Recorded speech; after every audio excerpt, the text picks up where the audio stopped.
Good morning, Metro Nui! Welcome back to another episode of the Barraki Talk Show. We're your hosts, the Mielik brothers, Jacob, Samuel, Thomas, and we're glad you're joining us today as we talk our way through the weird and wondrous world of Bionicle. But first, coming up on the Barraki Talk Show.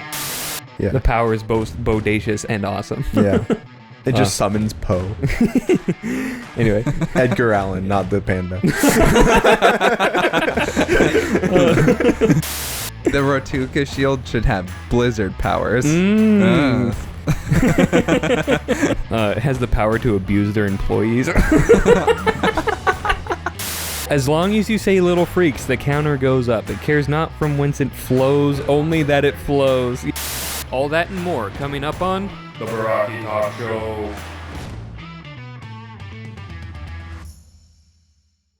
There are many honors and marks of status throughout the Matoran universe, but none so prestigious as that of a Toa Hagah, which is when a Toa is so accomplished and powerful, a Makuta employs them for protection. So today, we tell the tale of the 6 Toa Hagah, the very best of the entire universe. And that intro is no lie. The Toa Hagah are really, really, really good. And this will be stressed during the whole thing. They are dope and lit They are dope as heck. and goated. Mm-hmm. I was just gonna say, they're all like that really annoying relative of sheep. Goated? Yep. Hilarious. Ha ha ha. Sometimes you make me laugh a little funny. Anyway, so a Toa Hagah is obviously, as stated in the intro, a Toa who is under the employ of a Makuta to act as like their bodyguards and like enforcers. Wait, that's just what any Toa Hagah is? Correct. That's what the term Oh, Toa Hagah interesting. refers to. Yes. I did not So there know are this. multiple teams of Toa Hagah. I did not know Yeah. this. So each Makuta has their own Toa team. That's a Toa Hagah team. That's a title. Kind of like how Toa Metru is a title of the Toa team protecting Metru Nui. Uh-huh. So these guys are just referred to as the Toa Hagah because Yeah, they're the ones we know about. that Right? makes sense. I'm like, that's actually really cool. So they might have like their own specific name. Yeah, they might have their own specific name. I don't know if these would, because how this team was formed, it was very recent actually, and they were taken from already established teams and just merged together. Mm-hmm. So they may have just gone by Toa Hagah. Interesting. Yeah. Okay. So They're like, these guys over here are a Toa Hagah. We are the Toa Hagah. well, it's like Power Rangers teams, you know, where it's like, yeah, that's the Power Rangers, but it's like, which Power Rangers, Yeah. right? And only when they cross over do you have to start differentiating things. Before we get into the events, let's go over what the Toa Hagah do, this team of Toa Hagah, who I will from now on reference as the Toa Hagah. If I'm talking about a different team, I'll make note of that. So, their abilities and equipment. So there are 6 total Toa, each of the basic elements. Because, of course, they're, Lego's got to get those colors. Yep. They love their colors, don't Yeah. they? And all have standard Toa abilities, so they can all manipulate the elements just fine. There's no Hordika or Nuva shenanigans going on. They're just normal Toa, baseline, regular Toa, in terms of abilities. What is that? What? A regular Toa. I know. We haven't heard about that in a long well, no, time. the Toa Metru are regular. In terms of abilities, they're just really bad at their jobs. Whereas the Toa Hagah are extraordinarily experienced, and they're literally taken from the best of the best around the universe. So this would be like SEAL Team 6 equivalent of Toa. It is that crazy because they were recruited to be the bodyguards of Makuta Teridax. Right. Yes. So they have to be some of the very best. And- Makuta Teridax, of course, being the Makuta of Metru Nui. Yes. And the leader of the Brotherhood of Makuta, the most powerful organization in the setting. And this is even stated, as we'll get down to Norik, but Norik is stated to be, by omniscient narrator, one of the greatest heroes the universe has ever seen. Wow. Heck That's yeah. high praise. I know, I was- Norik is my guy. He I- is my guy. I remember reading that, I'm like, that's insane. Because as we know, the universe is full of really cool heroes. I we'll get to it when we get to the set, but I have a very special affinity and place in my heart for Norik. Norik's cool. I love Norik. And I will say, I'm saying they are the best Toa team in the universe. I do not count the Mata and Nuva as being in the universe at the time, because they weren't active really together. So that's my caveat of why I can say they're the best. Even though later on they do interact, but I ignore that. You just ignore parts of canon that don't fit your little narrative. Yeah, I'm a Star Wars fan, Jacob. Ah, yes. It comes with the territory. It comes naturally to you. Head canon is the only official canon. Correct. So true. Anyway, so going back to their abilities, they're extremely experienced, and they have special armor that is made from rare metals, which is kind of implied to be stronger, but I don't know if it's outright stated. And they also have spears with abilities. So these all have like elemental sub effects, but it's built into the spear, so they don't need to even input elemental energy into it. They can just do it, right? So like Norik has like a lava spear, and that just makes lava. He doesn't have to do anything for it. That's interesting. Mm-hmm. So if someone else were to get the spear, would they be able to use it? Okay. Yep. It's not inherently tied to them. Correct. It's just equipment. And they also have Rotuka shields. So they're shields with Rotuka spinners on them. And these all have different and unique Rotuka abilities. But what all the shields do is allow you to generate 2 Rotuka at once. You can generate 2 Rotuka at once and then fire them in super quick succession. So like on the actual set, when you put it into that holster, it can generate a second one there and then instantly transfer it to the launcher when the first one goes. That's cool. Yeah, because they're just pure energy, so it can transfer. It's like a double-barreled shotgun of Rotuka spinners. I'm like, that's super cool, actually. And they function as shields. Right. So I'm like, that's a double whammy. Yeah, a cool thing to do. And their masks are shaped like those of past heroes. So their mask will surprise foes because they're not shaped like what the powers normally are. Yeah. This is why Norik's mask looks like the Mask of Regeneration, even though it's different. It's because a hero in the past wore the Mask of Regeneration, and so to honor him, his mask is shaped like that. I'm like, okay, that's a pretty good workaround for why their masks are... The Mask of Regeneration is the one that Duma wears, right? Correct. Yeah, I always wondered why they looked so similar. Yeah, and these masks were crafted by the Brotherhood of Makuta, but they were gifted to the Toa Hagah by the teammates that they were leaving. That explains why their masks are some of the most insane ones.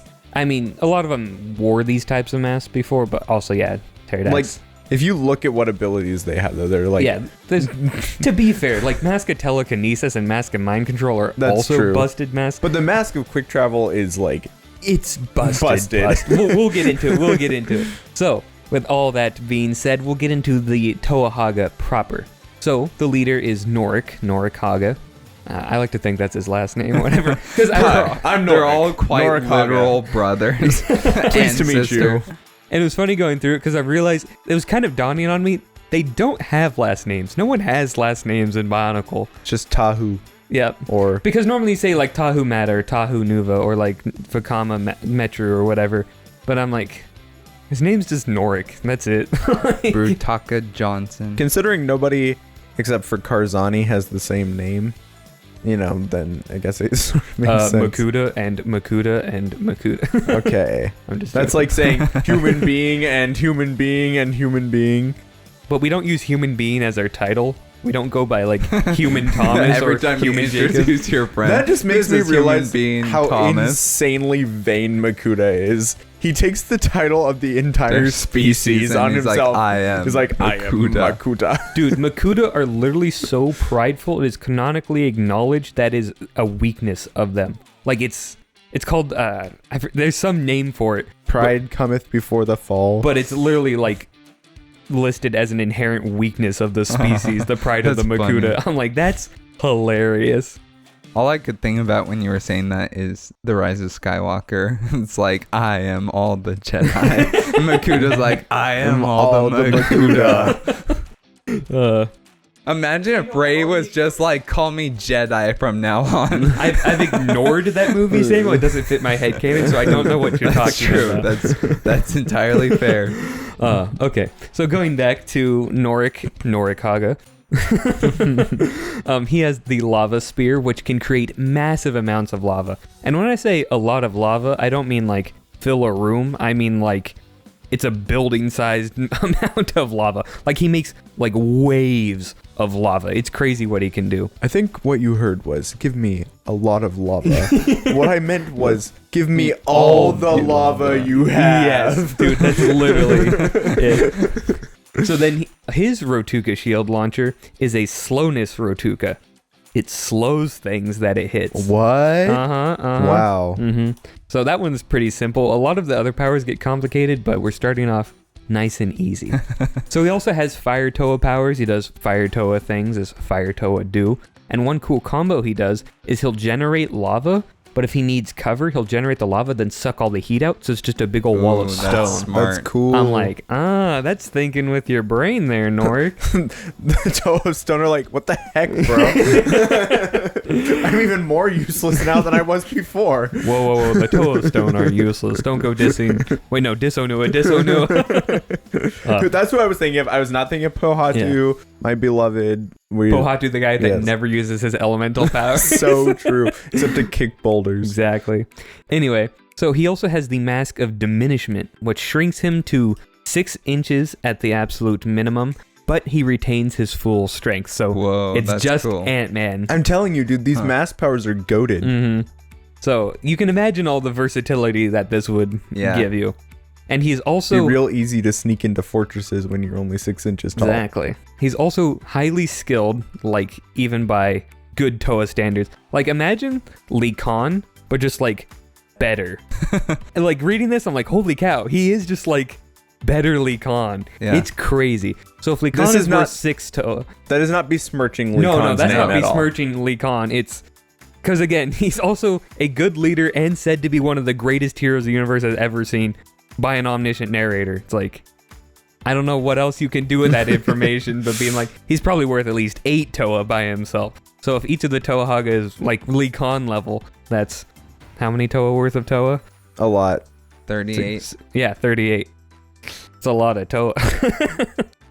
Anyway, so I just thought that was cool. I really like Norik. But we'll get into his personality more when we go into Rahaga. So next up we have Bomanga Hagah. He is the Toa of Earth. I think Bomanga is my favorite name. It's a great name. It's so fun to say. Good. Yeah. I heckin' love it. He's also my favorite looking of them all. He's so cool.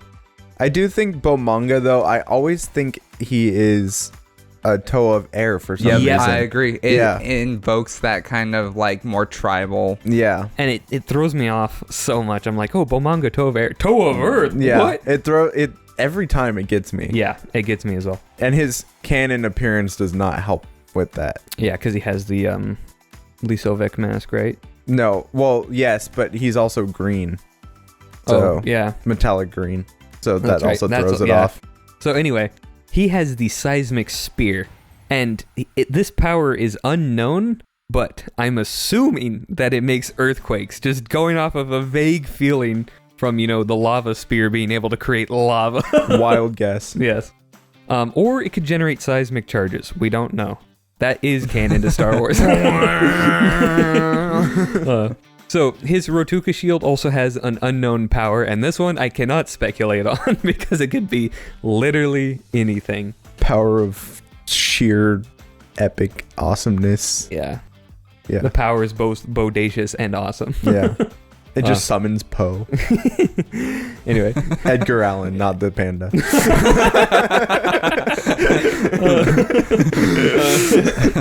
I like how you're on a first and middle name basis with Edgar Allan Poe. Good old Ed. Me and Ed go way back. Ed Al. Wait, Ed Al? Full Metal Alchemist? Whoa. Mm-hmm. You're onto something. Who's Poe then?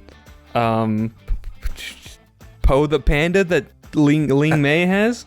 Nailed it. Anyway. The obscure references just keep coming. Actually, that one's not really obscure. Okay. Anyway, so his mask power is the Mask of Growth. And this lets him grow up to 60 feet tall. So it's just the opposite of Snorri's exactly, power. It's just the opposite. I opposite. like how it was there's discs of enlargement and discs of shrinking, and their powers are literally just those. Presumably, this literally would just be those. Yeah, it's literally just when you craft the mask from that disc. That makes sense. Yeah. So he can grow up to 60 feet, and he increases strength proportionally. Oh, jeez. Yeah.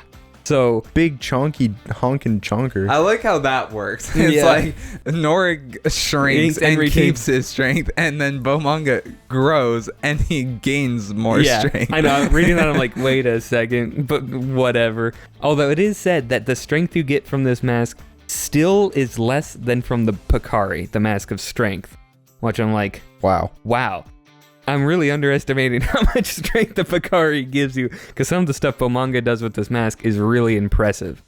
And this mask also grows the equipment you have on, which I'm like, that's also super cool. Imagine like a 70-foot long spear, just boom.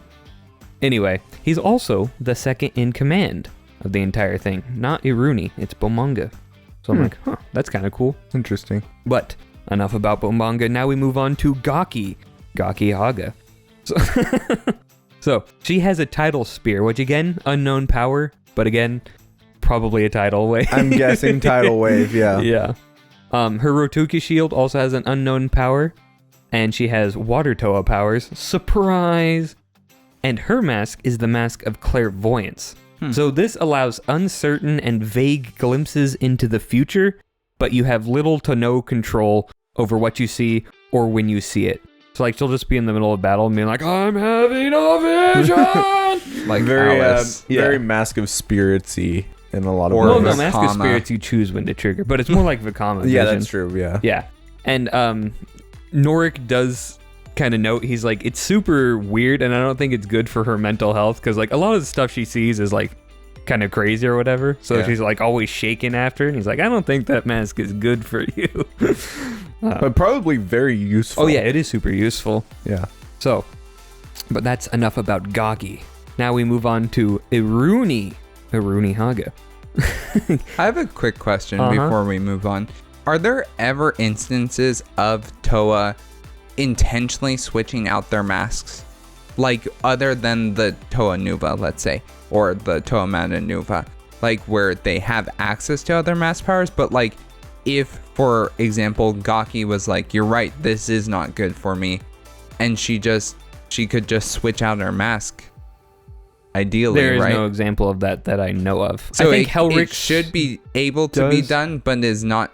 We've never seen an example. We don't know if the Haga have additional masks, because these were handcrafted, so I don't know if Makuta's just like, you keep with those one, they're good enough, or if they had others left over from when they were on previous Toa teams. If they did, they don't switch to them. For what it's worth, our sample size of Toa we actually see doing anything is tiny compared to the amount of Toa that actually exists. I just think it's interesting that it wasn't explored, because it is such a key part of actually building Bionicles, like swapping out masks and playing around with that it seems like they would have tried to do it in canon. I do think that was actually like a serious missed opportunity in terms of having masks be a feature of the sets. It's just like the swappability of them became less and less of an aspect as I really wish they'd kept with the mask switch, because it's just so cool and such a unique flavor for the Toa. Right. So, but oh well, do what you can do. La vie. Anyway, back to Iruni. So he has a cyclone spear, and we know what this one does. Creates cyclones. No, really? I was just as shocked as you were. I do love the thematic consistency between all of these spears, though. It's really cool.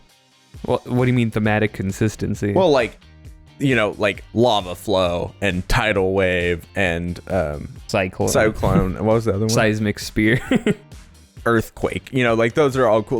Like natural disaster style. Yeah, it is like large effect. Large scale natural disaster. Yeah. Actually, that's what all of them are. They're all... not all of them. One of them breaks the mold. The Sub-Zero's... Sub-Zero isn't... It's a blizzard. No. That's essentially what it's saying. No. Whatever. Then why does it would be called a blizzard spear? Whatever. Why is the lava spear not called a 5,000 degree spear? I don't know. Just saying. It should be called the pyroclastic sphere, Spear? Oh my gosh, I can't say That spear. would be cool. Pyroclastic. You can say pyroclastic, but not spear. I know, what's wrong with me? Have I got the video for you? I like how literally no one will understand that. Nope.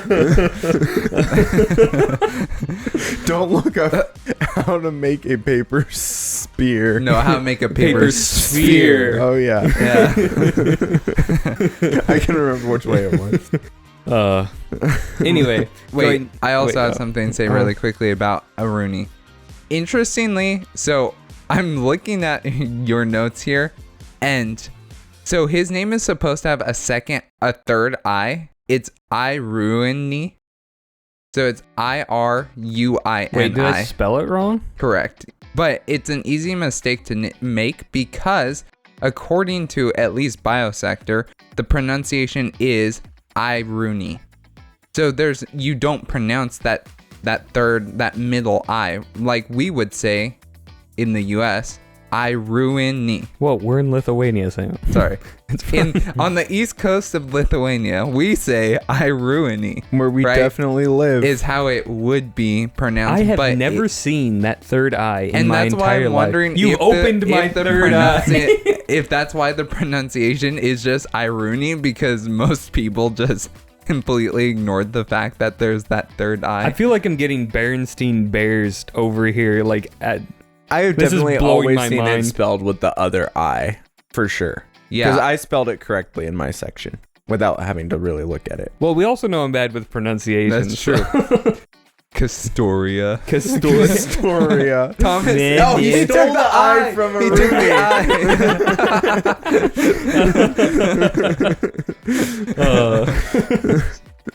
Anyway. That's where it went. Anyway, so he has the Cyclone Spear, and his Rotuka shield shoots healing spinners. Ooh. So these can heal any physical ailment by essentially ramping up the target's healing factor. So it does take a little bit of time for it to do whatever. And it is noted it can cure insanity if it is caused by a physical impairment like brain damage. Well, that's cool. Yeah, but it That's can't pretty cool. cause it if you're just a crazy loon. So shooting it at Karzani would not help. Nope. That was one of the specific examples that was brought up. And it can also not be used on himself. Which I'm like, oh, that's actually a cool limitation there. Why are there so many Rotukas where it's like, it's great, except you can't use it on yourself? Or it's terrible, but you can't use it on yourself. Protect others from dying. You have to But he what? could not save himself. Well, someone else could just pick up the shield and shoot it. That's I don't know if the Rotuka is linked to the shield user or to the shield itself. It seems like it's linked to the user, just like That's- any other Rotuka. That's what I would guess. Yeah. But like some Rotuka is linked to the... Well, like Rudaka's Rotuka is linked to the tool, not necessarily Yeah, to because her. it's a man-made Which is tool. weird because the set version is literally attached to her arm. Yeah, you know. She's a cyborg. I guess they're not cyborgs. They're All Bionicles are kind of cyborgs. What's the difference between a cyborg and an android I think a cyborg is and human. a robot? I think cyborg is human with mechanical parts. An android is purely mechanical that's designed to look like a human. Okay. And then a robot can be any sort of mechanical So creature. they're all robots. They are They're all- robots. okay. They're Well, not cyborgs cyborgs. aren't really robots. Because No, all Oh, Toa. Bionicles. All Bionicles are Yeah. robots. Yeah, they're all... Yeah, they're... Because they They're just have biomechanical biomechanical, components, Yeah, but they're it's still probably mechanical. just robots, yeah, basically. Anyway, Boxor. So Boxer. wow, we haven't said that in a long time. Yeah. So that's what his Rotuka shield can do. I think it's cool. I'm like, that's a really unique one, especially for a Toa team, because you don't get a lot of healing on Toa teams generally. Mm-hmm. And his mask is maybe my personal favorite mask ever. It's the Mask of Quick Travel. So this allows teleportation pretty much anywhere. Now, it's used in line of sight for safety reasons. Think like Nightcrawler, where he only teleports to where you can see, because if you no-clip into something, you're toast. dead. Yeah. Right. Unless you have Onawa with you, because then he can get you out of stone walls. Yes, exactly. Anna was the true Mask of Quick Travel. And so Mask of Quick Travel is kind of a misnomer because it is truly a mask of teleportation. Because say like there's a room that only has one tiny hole that you can go through. The Mask of Quick Travel can get you into that room. It beams your atoms into that room. It's not like you're physically just walking there. So it's like the Mask of Speed, but better. No, it's like a Mask of Teleportation. Well, I'm just saying, because like, Mask of Speed, you can like build up mass, or you can like do whatever. It has a lot of overlap with the Mask of Speed, but it's not a complete takeover. However, one interesting note: it cannot teleport into a house bubble. So the Mask of Shielding will block it because it blocks like energy and whatever, or atoms. So I'm like, that's kind of an interesting thing. And yet it doesn't block air somehow. I'm assuming you can choose what you let in and whatnot. Yeah, probably.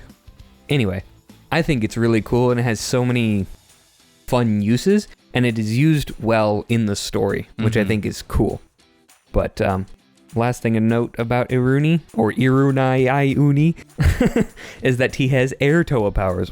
What? Jump scared you with that one, didn't I? Wow, the green Toa has air Toa powers. No, the green Toa is Bomanga, Jacob. We've been over this. Well, I know, I'm joking. I'm jonkling with you, Jacob. What were you going to say, Sam? Just going back to his healing powers, does it count towards poisoning? It doesn't really specify. Okay. You may need a disc of remove poison for this. I was just wondering, because very rarely are Bionicles or Toa or even Matoran really actually hurt. Like they're normally outright killed or not like damaged severely. Yeah, or they're poisoned. Like it seems like the cases where we see them actually like, oh, they're about to die is from either just being outright killed or poisoned, like in the case of Nokama or Tahu. Tahu wasn't necessarily on the brink of death, but he was like losing his sanity, right? So I was just wondering if would the healing spinner have saved? Because it would presumably ramp up your healing factor, so you wouldn't sustain damage from the poison, but it wouldn't burn off the poison, right? Like a disc of remove poison would. So I would assume it would counteract most poisons, because like it would just repair anything done. But also Tahu's was kind of a unique case. Yeah, so I don't know what would work in that situation. I was thinking more along the lines of Nokama. Yeah, I'm not sure. I don't know. We'd have to ask Greg. Go to his house.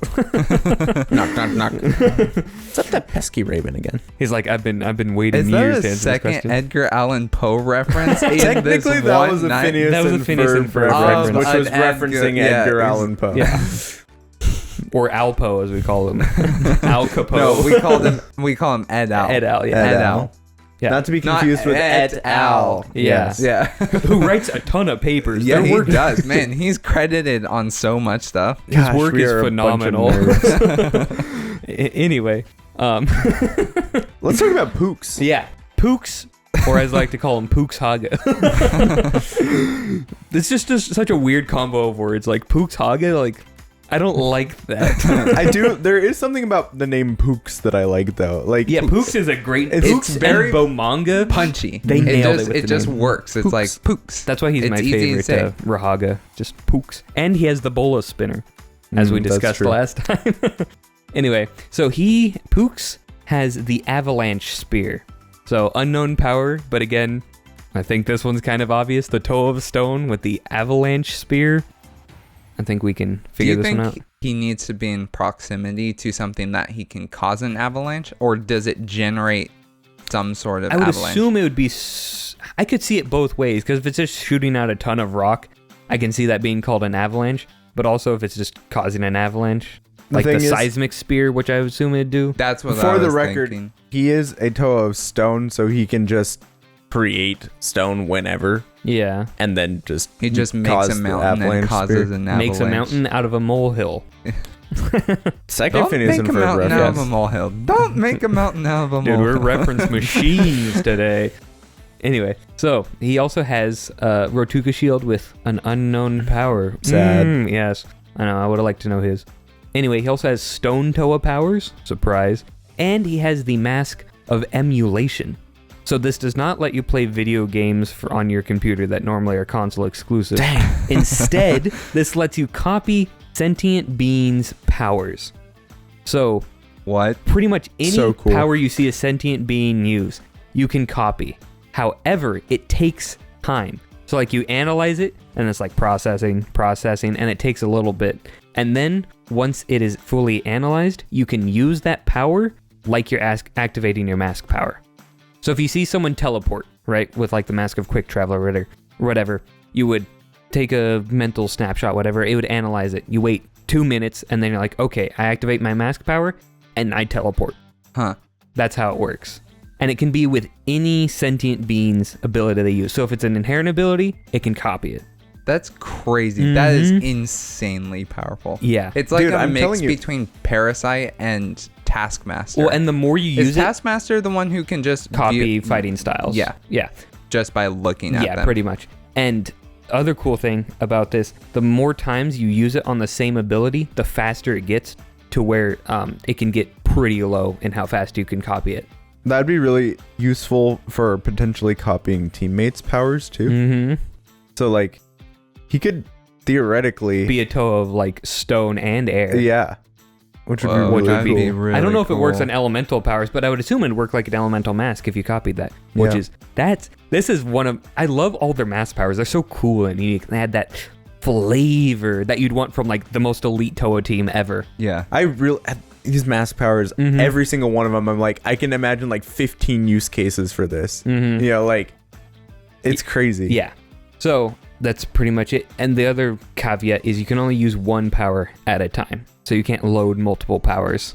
That'd be Otherwise, cool, that though. would be busted as all heck. Got him in the chamber. You know? Yeah. You mean Pooks is just like, gotta catch them all. Dude is going out and collecting every single ability that exists in Yeah. the Matoran universe. Anyway, so that is Pooks. And now we come to Toa Hagah. Is that right, Kalis? Kalis. I It's think it Kalis. is Kalis. Okay. So he has the Sub-Zero Spear. And this one, I'm not actually sure what it does.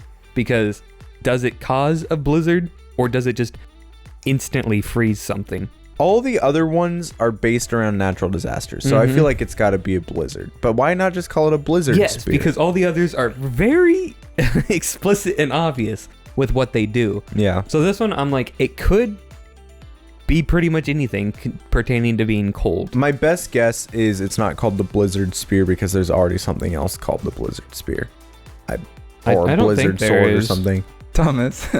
Is his name Kualis? Yes. What? It is Kualis. What? But the reason it's Kualis is because Thomas can't spell. The U comes before the A. Bro. Kualis. So it's actually pretty phonetical.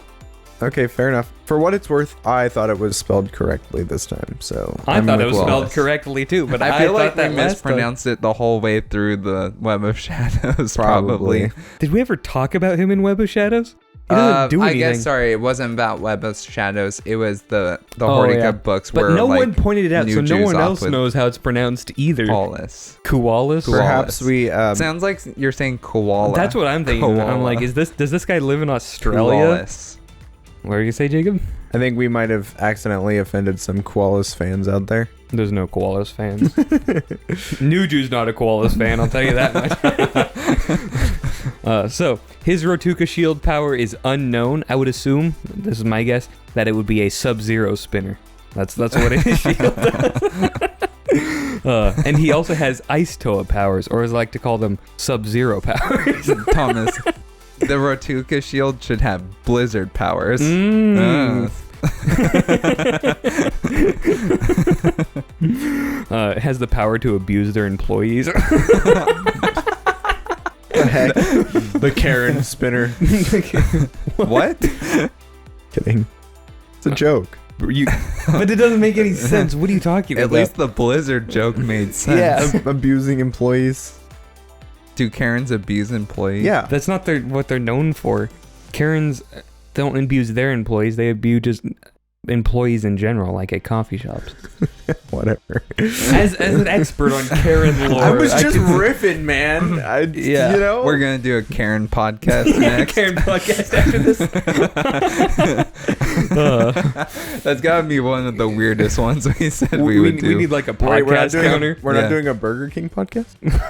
Well, after the Accelerations podcast. Oh, right. Okay. And the Weird Al podcast. Yeah. Anyway, also funny thing, I was watching a video earlier today, and the guy was talking, and he said that he was referencing the character he's playing as a little freak like 5 times. I'm like, no way. He must have watched us. We're influencing the world.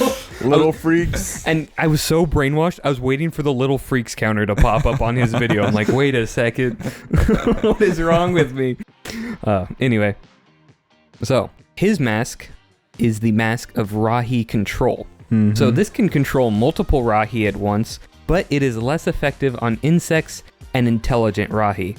It's less effective on insects because that's why they have the mask of insect control, which is an entirely separate mask and power. This mask, interestingly enough, also does work on part Rahi people like the Toa Hordika. So he could partially control the Toa Hagah if he wanted to, and was not a Rahaga at the time, which I'm like, that's really cool. Could he also control Rahaga? They're not part Rahi. Oh, right, because they're mutated. Yeah, by they're just mutated Hordika. by weird random stuff. It's kind of like a total random on how you get mutated if you become part Rahi or not. It's like, sure, bro. Anyway, so that is all of their powers and abilities and mask powers. Now, So rad. I think they're really cool. I'm like, heck yeah. And they get cooler in the events section. So, how the events start. They're all doing their own things and gaining good reputations. Hoorah! And then like 3,000 to 4,000 years ago, they were recruited to become Toa Hagah for Makuta Teridax himself. So at this time, they were still under the impression that Makuta were good people and were helping the Matoran and whatever. And so they all volunteered to join and became the Toa Hagah altogether. And in this time, they fought off Frostilus attacks and Faux-Rock as 2 of their major events. So these are fake Borok, is what Faux-Rock are. Clever name. Yeah, I'm like, oh. It actually is kind of clever. Yeah. So eventually, they learned that Makuta had stolen the Mask of Light from Artaka and had enslaved Matoran and had allied with Dark Hunters, reprogrammed Exotoa, and were gathering a massive army. So, I don't know how all of this was hidden from them so well, and then all suddenly was like revealed to them, because I'm like, I don't know how you're hiding half of this stuff, especially if they're mainly based on Destral, where Teridax lives, presumably, right? Well, Teridax may live in Metru Nui, but we know they weren't there, because they probably would have been mentioned, and it's not like they're a particularly secret Toa team. So, it's just very strange. It may have been one of those things where they weren't looking for it, so they didn't see it. Because it's like, it may not have been until something really out of the ordinary caught their eye that they're like, maybe we should look for other things looking going at the on horde here. of Vizorak and Exotoa. Oh, yes, good guys. Put on, then you're like, wait, that's the horde of evil Vizorak and Exotoa. Anyway, so wait, I have a quick question. At what point did Teridax take over? When did he defeat Miserex? That was quite a while ago. Okay. I believe. But, so after learning all of this, they decided to raid Destral, which is the home base of the Brotherhood of Makuta. And the island, they raided Destral, the island the Brotherhood of Makuta is based out of. And this raid was actually ridiculously successful for being only 6 Toa in total and no other backup, and essentially spur of the moment. Because as soon as they learned about all this stuff going on, they're like, we gotta go, right? Well, more importantly, Makuta has to go, and we need to get that mask back. So, they fight, and they get both the Mask of Light and the Makoki stones from the base in Destral. But, along the way, they were separated, and 4 of them were turned into Rahaga. They were captured by Rudaka, and then turned into Rahaga. So, only Norik and Iruni were left in their uncaptured Toa forms. So, they decide to team up, and they're like, okay, we need to get out of this base and, like, go rescue people. So, in their, crusade, most of the Exo Toa were destroyed in the conflict, and most of the Dark Hunters were scattered. And this is taking place after the other 4 had been captured, so Norik and Aruni alone destroyed almost every single Exo Toa that the Brotherhood had access to. And they scattered tons of Dark Hunters, which Dark Hunters are pretty good on average. And after all this happens, Teridax himself decides to step up to the plate and be like, okay guys, you're going down. And he gets beaten so bad that he has to run away. That's crazy. From Norik and Aruni alone. Yeah. Which is crazy. This is the turning point in my mind where I'm like, maybe that omniscient narrator was heckin' right. Because that's crazy. We never see 2 Toa ever taking out anything near a Makuta. Yeah. Right? Unless you count the Nuva, but they're way more powerful than normal Toa. So, there are some caveats to this fight. They didn't beat him by like sheer power alone. Greg has said that it was a combo of them knowing the fortress really well, because they worked there for thousands of years, and luck. So, take that as you will. And their own skill, of course. Yeah, they're super duper uber skilled, because luck is just where preparation meets opportunity, right? True. So since they're so skilled, the opportunity just has to like glancing blow against the experience and they win. But I was like, that is crazy. So they eventually escape the fortress, and then they go and try to free the other 4 members of their team. So there's a big old army amassing in like a war camp, and they go in and they start attacking. So they fight and beat Kreka, who we're all familiar with Kreka of downscale. Nadiki and Kreka fame. No, this is a Kreka upscale because he survives this fight against the people who just beat Makuta Teridax in a fight. And presumably he didn't run away. Correct. So this is a Kreka upscale, Jacob. You can spin anything into a Kreka upscale. Correct, because Kreka is upscale from everything. Yes, so I thought that was very funny. So they fight and beat Kreka and a ton of Visorak and more Exo Toa. Dude, Exo Toa would be everywhere. Oh yeah, They had so many Exo Toa, and in a lot of the comic panels, you'll just see Exo Toa missiles like flying by or whatever. I'm like, these things are just launching. A slight boxor, but are there different types of Exo Toa? Like, are there different sizes of Exo Toa and Not stuff that like we that? really know of. So, because all Toa are roughly the same size. even though the sets are not the same size. Yes, all Toa canonically roughly the same size. So the set's size difference isn't really canon. So, after they fight through this horde of whatever, they manage to free the other Rahaga, and they're like, what the heck, what do you guys know? Some sort of Toa Rakshi Haga thing? Then they had a genius idea. But when they're trying to... I don't think they actually named them there. But when they're trying to escape, Rudaka hits Aruni and Norik with her mutation spinner, and they then become Rahaga, so now they're all 6 Rahaga. They're all 6 little freaks. Yep, just a bunch of little freaks. Little And freaks. Rudaka lets them go, because she's like... What harm can they do? Yeah, they're a bunch of losers, right? And no Matoran's going to accept them, because Matoran have very strict standards on like what you need to look like to not get thrown in the archives.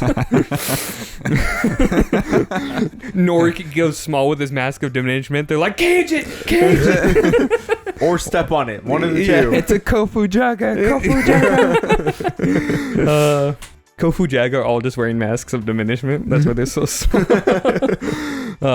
So I hate that they we all have do tiny know masks. that they can wear tiny I know, masks. that is the funniest. I forgot to say that's something I should have said in the what That's do you great hate the lore, most? Jacob. That's fantastic lore. Anyway, so after this, Why? after this, the events get a little darker because the Makuta Order 66 the other Toa Hagah. So they're Wow, rip. yeah, well, they're like, we can't have this happening because these Toa are upstanding moral citizens. Let's kill them all. So luckily, some did escape. Probably a few. Some were used for Kirok's experiments. So he's one of the lead mutators of the Brotherhood. So that's a really bad fate for them. Some were converted to evil, though these were presumably killed, as there are no active ones during the current events. So like during the Toa Nuva's time. Mm-hmm. So they were either killed or slowly dealt with somehow. However, most were just straight up killed outright. Just like, blam, bunch of Makuta and their minions go and attack an unsuspecting Toa team. You're gonna die, right? Mm-hmm. So I'm like, dang, that's a bummer, because I would have liked to see other Toa Hagah teams. That would be really cool. But c'est la vie, I guess. More like say la die. But now we come into the second part of the lore portion of this podcast, and that is the Rahaga. You can see it's a clever play on words of James Bond.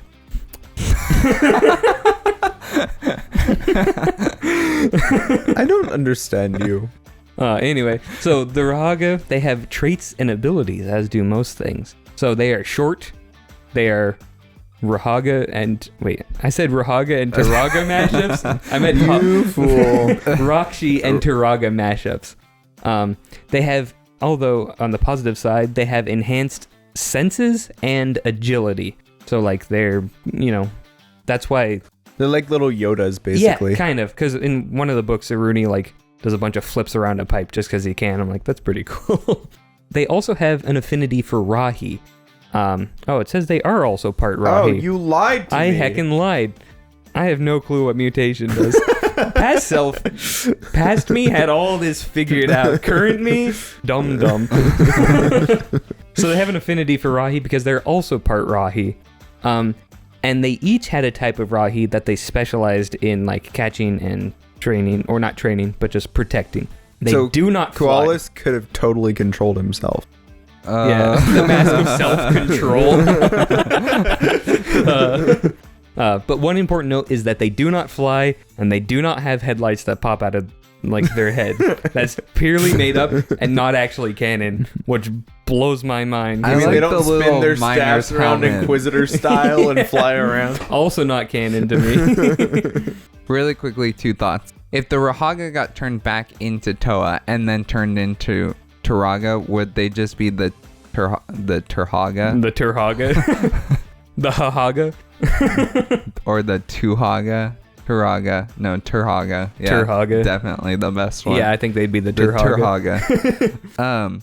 And then the other question, or more of a statement, like Koalas could have totally just used his mask to control the other Rahaga to do whatever he wanted. Like, if he was like, man, I'm really feeling like I want a sandwich right now. I was going to say, Norik, make me a sandwich. Sandwich on a Tuesday? What? Wow, that's a callback. Yeah, Literally. Koalas wanted a sandwich on a Tuesday. Koalas was a huge fan of the show. So Although he couldn't do it because they didn't have access to their mask powers and they were Rahaga. correct. Nor did they have access to sandwiches.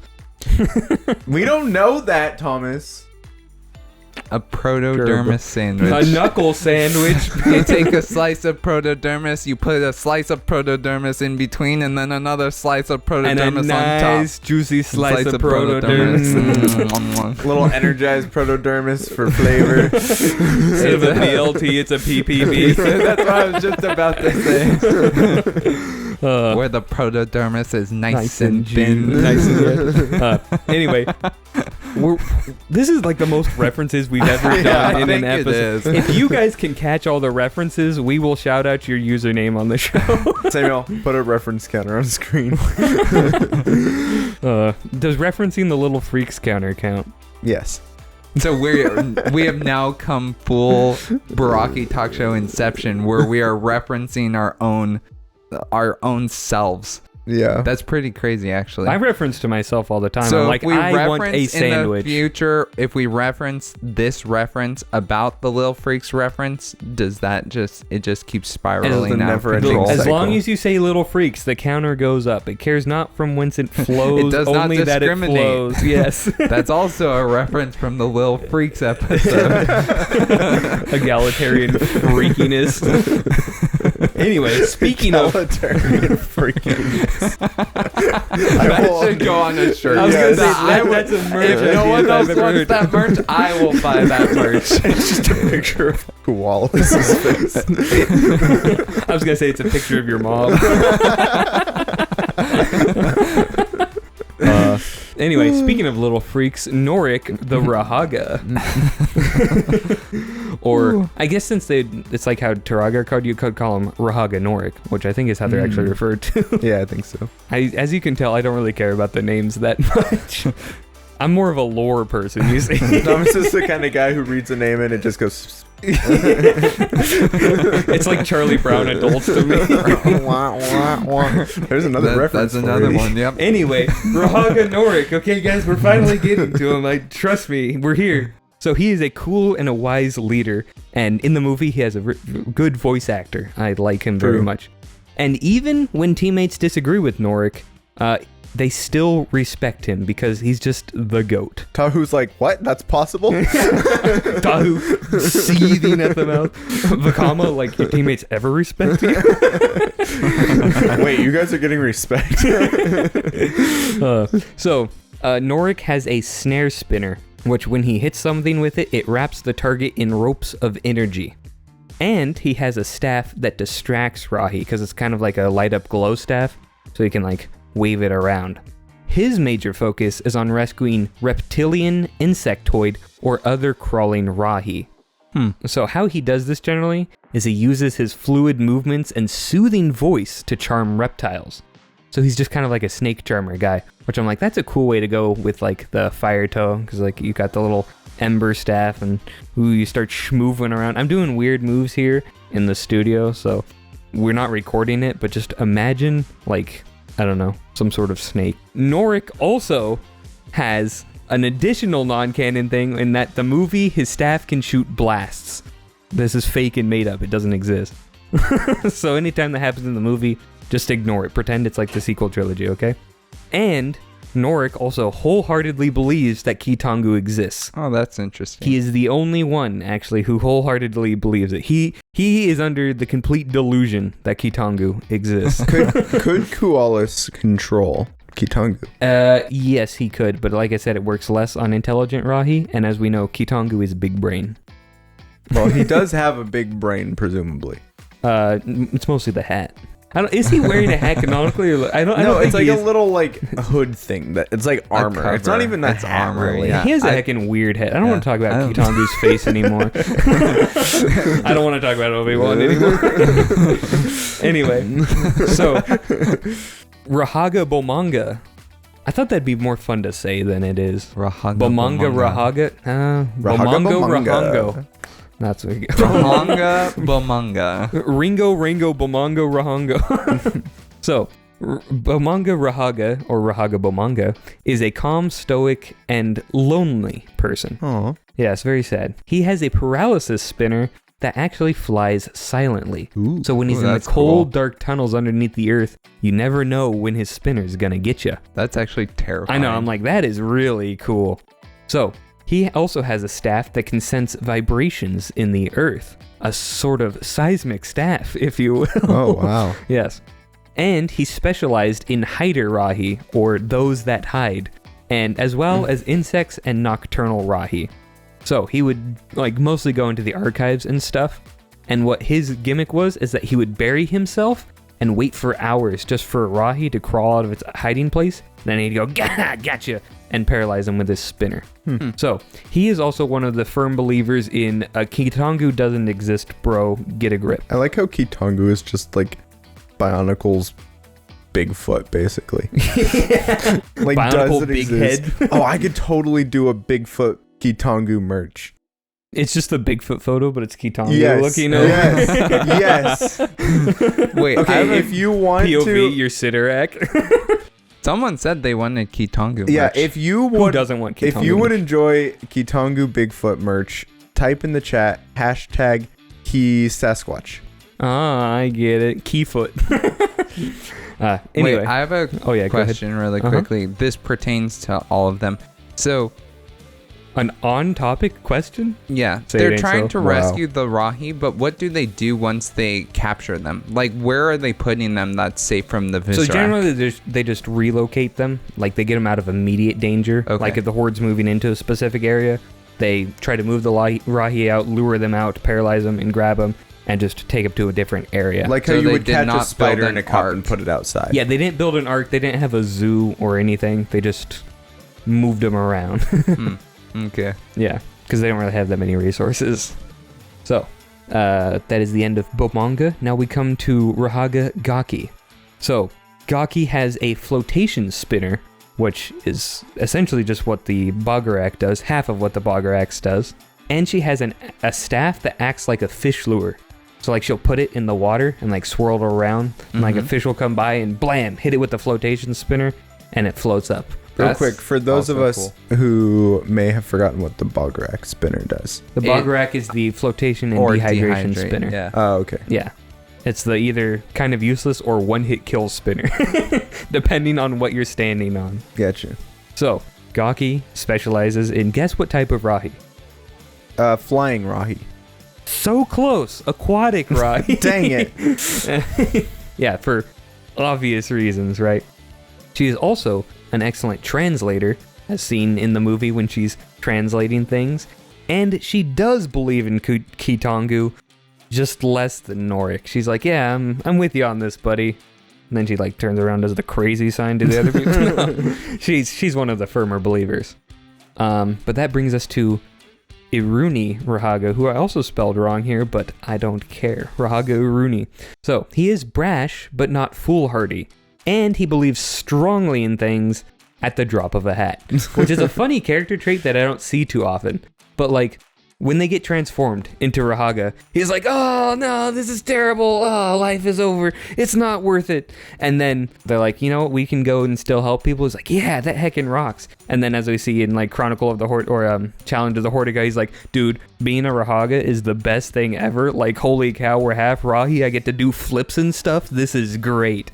And then later on, they get transformed back into Toa, and he's like, this is great. I love being a Toa. This is way better than being a Rahaga. And it's like, bro, make up your mind. He's like, always looking on the bright side. Yeah. Hold a conviction for once in your life.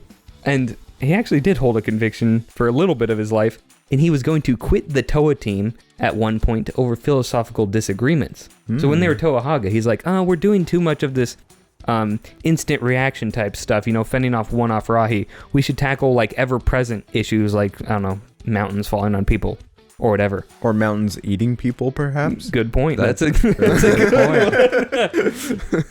But then everything went down. He's like, okay, I'm staying with the team until we like, you know, beat everyone on Destral.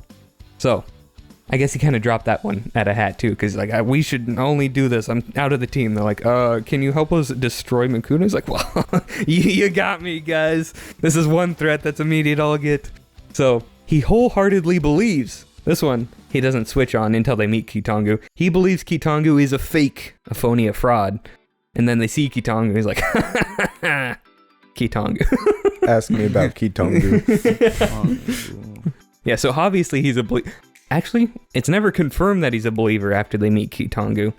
So maybe he still believes he doesn't exist. It was all an illusion, guys. A trick. He's by like, Matt Makuta. Tao, get over here. So true. Yeah, so he has a snag spinner, and this tangles the target's legs. The spinners seem to get weaker as you go. Yeah. He also has a... That's the bola spinner you were talking about. No. Right. The bowler spinner is different. That's Pooks. So this one tangles it and makes like a cord of energy wrap around. It's like ensnaring... What's it called? It's like... ensnaring vines or whatever from D&D. Yeah, kind of like that. I was going to say it's like Norik's snare spinner, but just weaker and only hits their legs. Anyway, his staff has the ability to hypnotize Rahi, which is essentially just an upgrade over Norik's staff, because like you don't have to do anything. It's just like, boom, you're hypnotized, Men in Black style. And he specializes in climbing Rahi. Oh, which is cool. Really shaking things up there. Yeah, but I'm like, at least like Toa of Air climbing, it makes enough sense. So who gets the flying Rahi? You'll see. So we come now to Rahaga. Jacob, you should know that. Yeah, you should know this. Oh, right. Yeah. Anyway, so you come to Rahaga Pooks. I love saying poop. Pooks. Anyway, Pooks is very passionate. He is not tactful in the slightest, and he is not stealthy. He has the bola spinner. A Toa of stone that's not stealthy? Surely not. I know. Toa Stone are typically stealthy like Pohatu and Onua. Right, when I think of stealthy Toa, I think of thick hips McGee, and can't shut his mouth I for was the gonna life say, of run him. your mouth. The Toa of Thunder Thighs.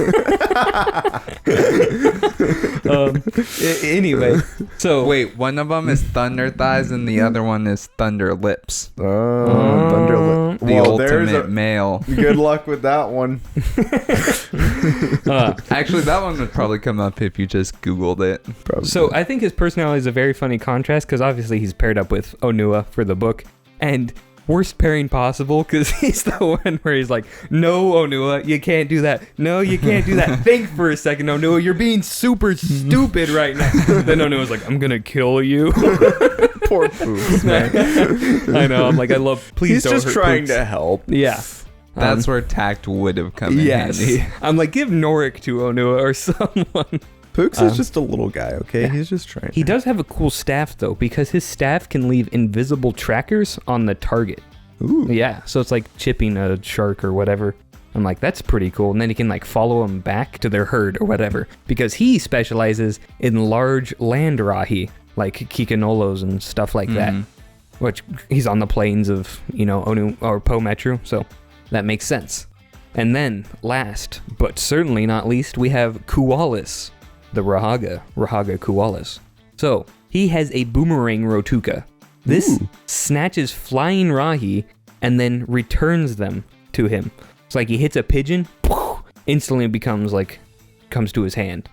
Which I'm like, that is actually a really cool and useful thing, especially for flying rahi. So, as you can guess, he specializes in flying rahi. And he even learned the complex language of the flying rahi, which seems to imply that they all share one single language, not like multiple languages per species, which I'm like, that is interesting. And I was trying to rationalize that. I'm like, there's ways you can do it, but there seems to be easier ways to go against it. So I decided to stop thinking about it. His staff, on the other hand, can summon flying rahi, and he does this in the comics because it makes a sound that they all hear and come flocking to him. So that is Rahaga Kualis. The staff of breadcrumbs. Yes. Moving on to Rahaga events. So after the whole debacle went down with Hordika transforming them all, Norik and Kualis rallied the team. They're like, we can still help others, we can still do good, fight the Makuta, beat the Vizorak, and maybe, Kitangu could cure us. That's a possibility. As we now know, that is false. He couldn't actually cure them if they found him sooner. Rip. Yeah. So that gets them all kind of on the same page. Like, yeah, because they're still Toa at heart, right? Like, they're just waiting for the chance to be heroic because they're the best of the best of the best. So I really like that as just a consistency of character. Then they go to Metru Nui immediately, and they hide the Evoki with the Makoki stones, which is found later on by the Toa Hagah. We've already covered that in a previous episode. Correct. Then they go to the other lands and they help the Rahi and they harass the Vizorak hordes and doing whatever. And it is noted that Hordika heckin' hates them. She's like, those dang Rahaga, why'd I let them live? And I'm like, that's actually pretty funny. That brings me peace and healing, I have to say. Yeah. And it is funny because you could do a Saturday morning cartoon style out of that. Hordika's like, curse you, Rahaga! It's like Catch That Pigeon, but Hordika with the Rahaga. Yeah. Catch that little freak. Catch that. She just has all of her Vizorak goons chasing after her. I would watch the heck out of that. That would be kind of funny, actually. So, eventually they follow hordes back to Metru Nui and they help the Rahi there, where the Hordika events all happen, as we all know and have covered very extensively. So, they stay and help rebuild the city after the Toa Metru leave with the Matoran to go set up a new life on Mata Nui. So they stay in the city with Duma and Kitangu, and they just help rebuild it for 1,000 years. So when the Matoran return, they help out with the transfer and the arrival and doing what and just being general pals and good, cool people. But events get interesting later on when the Tatorok and the Kanohi dragon appear on Zia, and they start rampaging everywhere, right? And so the Rahaga go to help save the innocent Vortex that are there because they have a lot of experience getting people out of the way of dangers and whatever. No Vortex is innocent. Dang, Jacob, that's not gonna fly. They literally clap when someone doesn't come down from the mountain. Their whole society is based on death. It also Crazy is death. noted in the serials that like they think the Vortex are morally bad people, but like they also don't think they should all be obliterated for Fair the point. Toa. Fair point. So when they get there, they find that the Toa Nuva have captured Hordika, and they force Hordika to reverse the mutation on the Rahaga.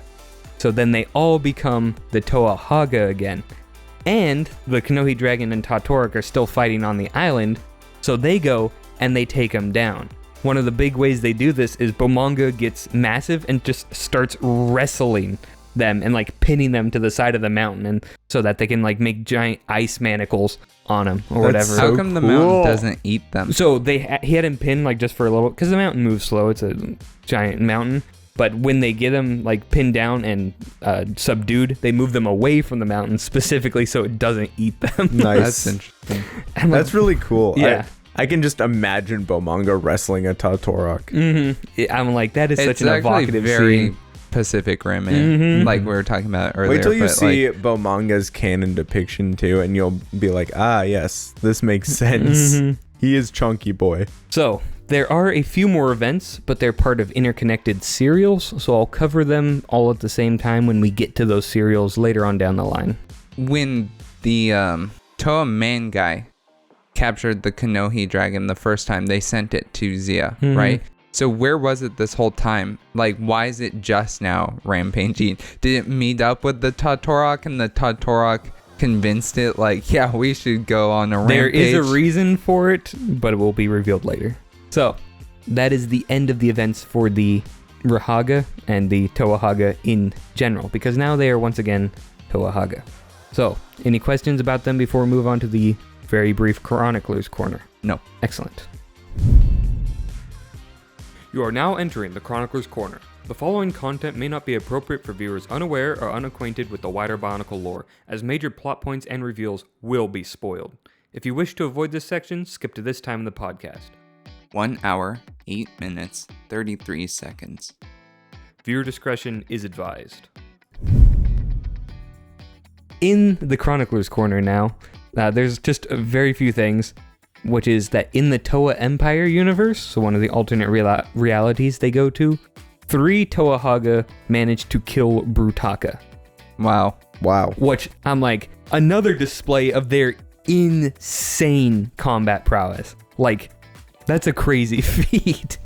And Norik and Aruni were Tuyet's bodyguards in that world, which is also an insane thing because presumably she doesn't have very many, and if she feels that they're competent enough to help in her safety when she's like literally 1,000 times more powerful than normal Toa, that also says a lot about their competence. Because in this universe, she can single-handedly wipe out everyone if she wanted to.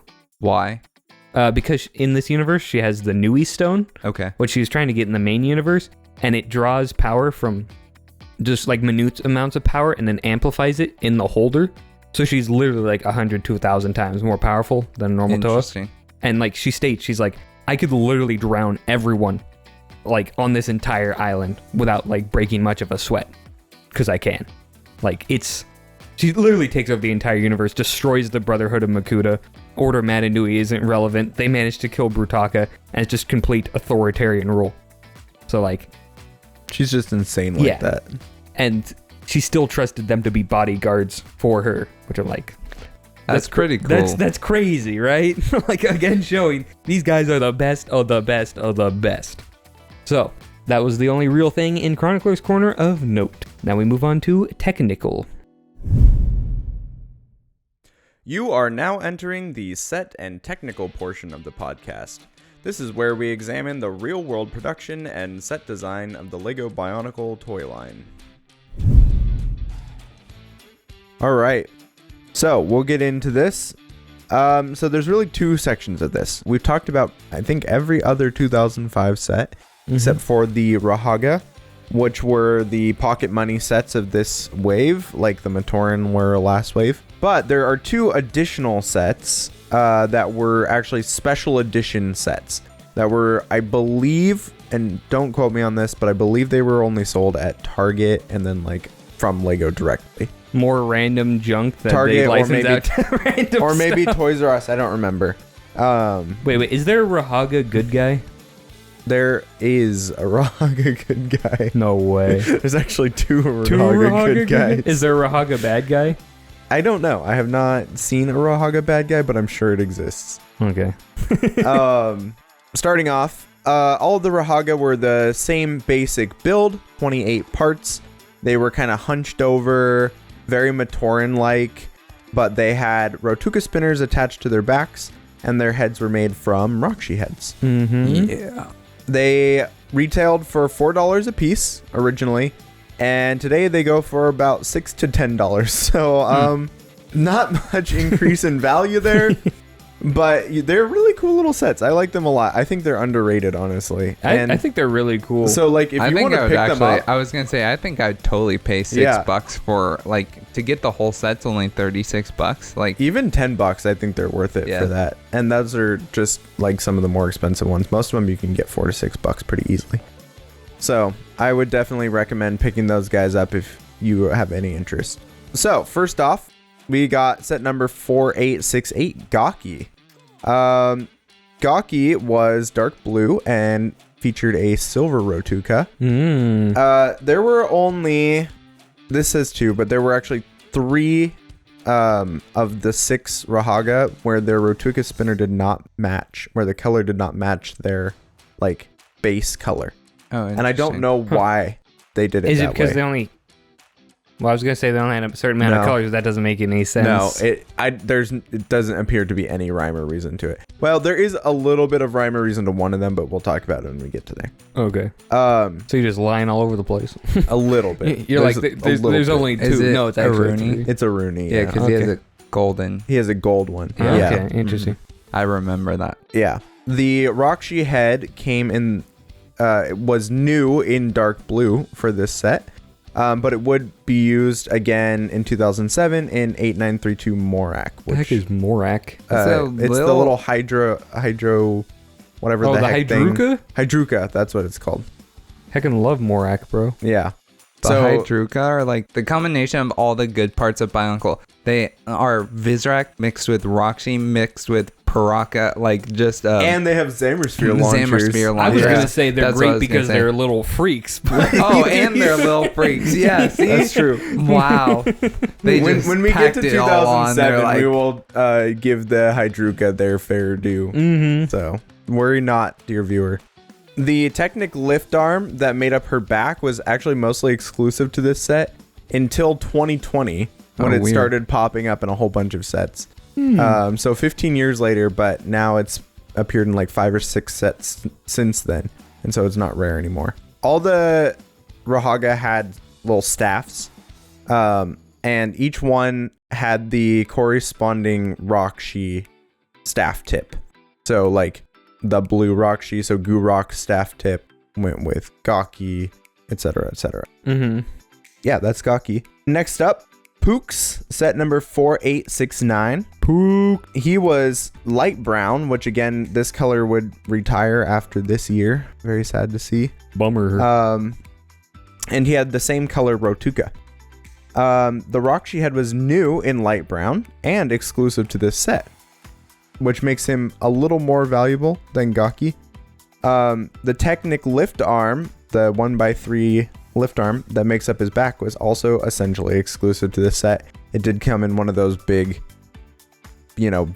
like parts packs that they were selling at the time, but other than that, exclusive. And he had the Pawn Rock staff tip. They should have made a Hydruka that was brown and called it Porak.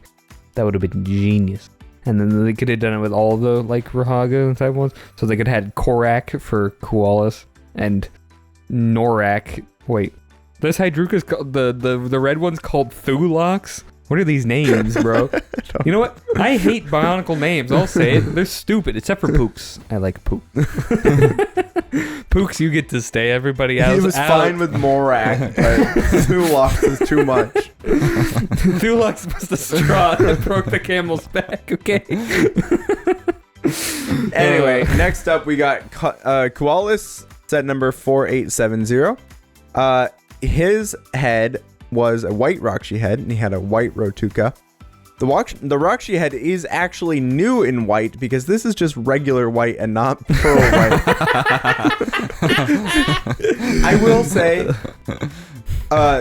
since we have parts for both the Rahaga and the Rakshi, it is really hard to tell the difference between the pearl white and the regular white.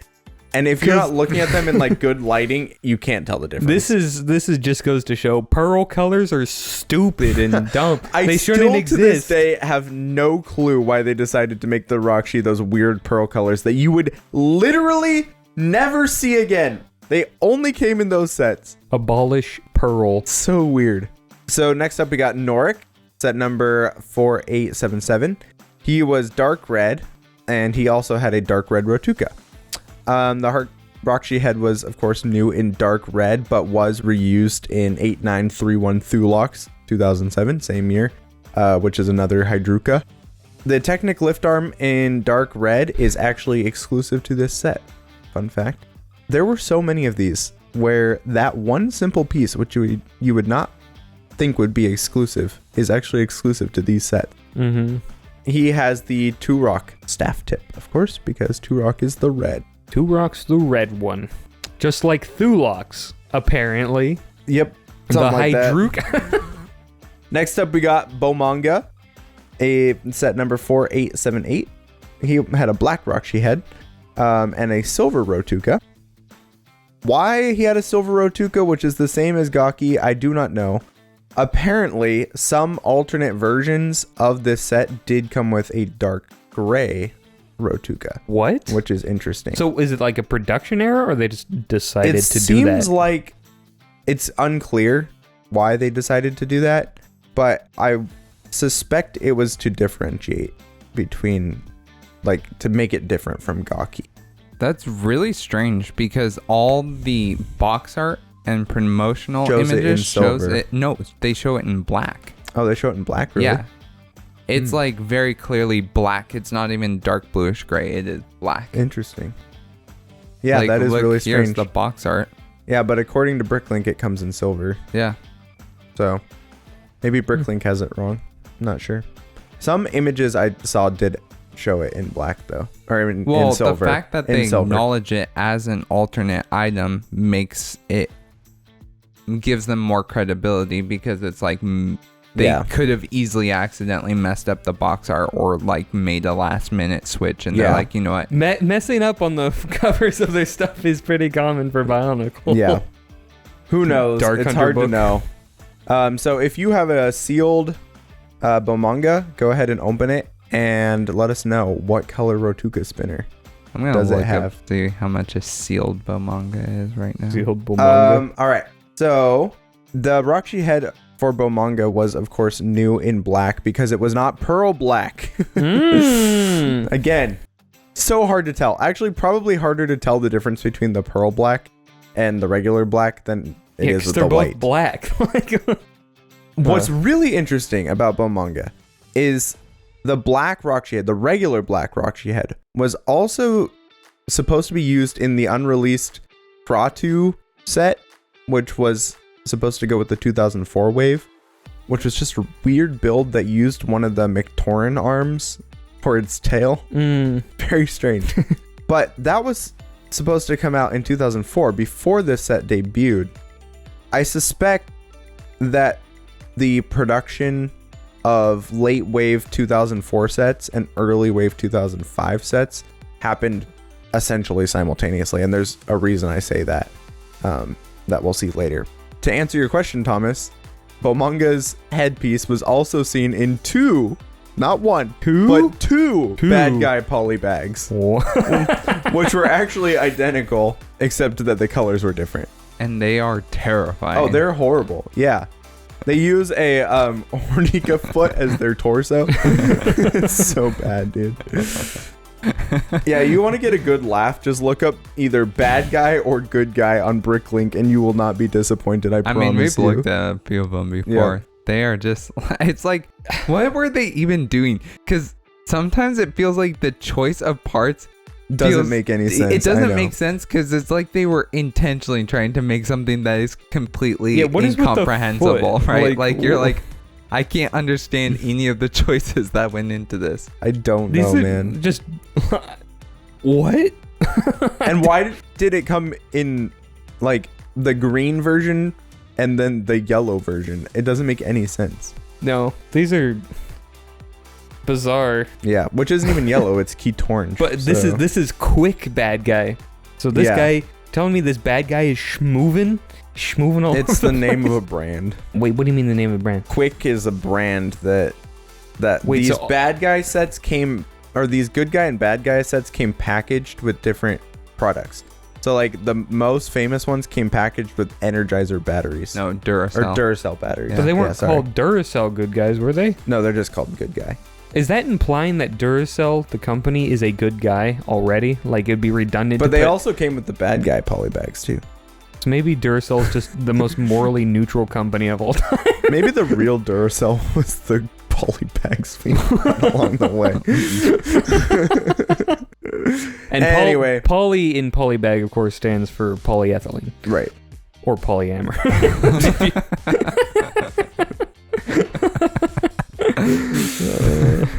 All right. Last but not least, we got. Oh, wait, really quickly. I just want to say that you can get BioMedia sealed on the east coast of Lithuania for $27. Oh, that's really actually bad. Not nearly as bad as I expected. You could barely buy. That's like the cost of a Speed Champions. Yeah, that's crazy. That seems worth crazy. It to me. I mean, it's $1 a piece. Somebody please go buy a sealed BioMedia, open it, and tell us what color the Rotuka spinner is. So I was looking up on Biosector, and it said that the promo images falsely had it be black. Oh. So if you trust Biosector. But still, it'd be fun for someone to open one. So yeah, do an unboxing video 20 years late. I'll send you $1. It also says that BioMedia scored. It also says that BioMedia scored a total of 79 on Brick Insights, and it only has 1 positive review out of 4. Aw. What did BioMedia do? Yeah, what did BioMedia ever do to you guys? Why do y'all hate BioMedia so much? All right. He has the second coolest name after Pooks. So last but not least, we got Aruni, set number 4879. Mm-hmm. He was, of course, dark green, and he had a gold Rotuka, which is just baffling to me. It matches his Toa set, so I assume that's why they did it. Yeah. But why did he have a gold one and Norik didn't have a silver one? It doesn't make any sense. Because, Jacob. Yeah. Don't think about it too hard. Well, I was just going to... Because he also has a green one. I was going to say, we'll get the to that. sets, didn't they have... They had both. Their regular color and their accent. Yeah. So why not be consistent? That's so stupid. That is really stupid, actually. I know. The rock she had was, of course, new in dark green for the set and exclusive to this set in dark green. Fun fact. So was the Technic lift arm that made up his back, exclusive in dark green. So I think Aruni wins for most exclusive pieces. So is he expensive? Not particularly. He's like $10. Oh. I would just like to say before we move on here that in the title you misspelled Aruni. I did. I know. I understand. I did. I can't believe you would do something like that. Know. How dare I? You're ruining this family. I'm so sorry. I'm just pointing it out because you were saying earlier. Have the Lee Rock staff tip. Oh, I spelled it right here. Wait, Lee Rock? No, you did. I'm just giving you a hard Lee Rock or Lay Rock, Jacob? Lay Rock. Sorry. Is it actually Lay Rock? Probably. Oh, probably. You want me to look it up? Yeah. Wow. You know what? While we're doing that, can I move on? Yeah. Okay. Great. All right. So moving on to Toa Aruni and Toa Norik. Toa Norik? I don't know why I can't say that. At first glance, you may look at these guys and go, wow, they look like they're pretty much the same. But there are actually some really weird inconsistencies that we'll talk about. Wait, actually, but first, a little bit of context. Can I give some context on me really quick? Yes. When I first look at them, I don't think they look the same. One's green, the other is red. I said similar. One is green, the other's red. Thomas looks at all the Metru. He's like, they're so different. They are pretty different. I can't tell them apart. They do look pretty different. Some are green, some are red. You can't see it, but I'm face palming repeatedly. It's like right all the now. colors of Christmas, bro. So a little bit of context. These were special edition sets. They were sold both separately and together as a 2-pack called the Guardian Toa. And you could get them either way. And I believe I want to say they were only sold at Target or Toys R Us. And I can't remember. They were only Toys R Us because we had them. Yeah, and that's Mom did not buy Lego at Target very often. That's true. Toys R Us had clearance more often. Yeah. Yep. We actually, Norik and Aruni, I think, were some of the first Bionicles we ever got. Maybe not before Thok, but they were probably close after. Samuel got Aruni. I got Norik. Thomas didn't get anything because he was too young at that point. Me. But I remember thinking Norik was like the coolest guy. And Samuel thought Aruni was like the coolest guy. Aruni's cooler. I don't know what else to tell you, Jacob. You're completely wrong. Dude. And actually, the entire internet agrees with me. No way. Yes. That can't be true. It's true. And I will prove it coming up. But give me a second. Okay. All right. So, going on to Toa Aruni, set number 8762. So these guys, outside of like the normal wave, but they're, their own special thing. They retailed for $9, which was roughly the same, actually a little bit more expensive than the Toa Metru. They were 53 parts. This one, Aruni was 53 parts. Norik was 55 parts, and I'll explain why when we get to him. Okay. Aruni was dark green and gold color scheme. Sick color scheme, by the way. It's a really good color scheme, and the fact that they never use it again, so frustrating. It is weird. Every time they give like a green Toa a secondary It's color. silver. I was going to say it looks heckin' sweet. Oh. But it's silver also works. Except not, because they gave this guy gold, Jacob. Every other time. Uh-huh. Yeah. Anyway, I'm just like... It's true. You don't expect... I don't expect those kinds of colors to work with green, but it's just like, it makes it pop. It really does. Yeah, I really like his color scheme a lot. He has a staff and a shield with a Rotuka launcher built in, which is fittingly called a Rotuka shield. Ooh, clever naming. Big surprise. Sorry, I have the hiccups, which is why my words keep cutting off. It's not bad audio mixing, I promise. That's for all the words before this. Very similar Toa build to the Metru generally, but Aruni had longer arms and legs just due to the way they were constructed. They had, of course, he had the same swinging arm mechanism that the Toa Metru had because he's built essentially the same way.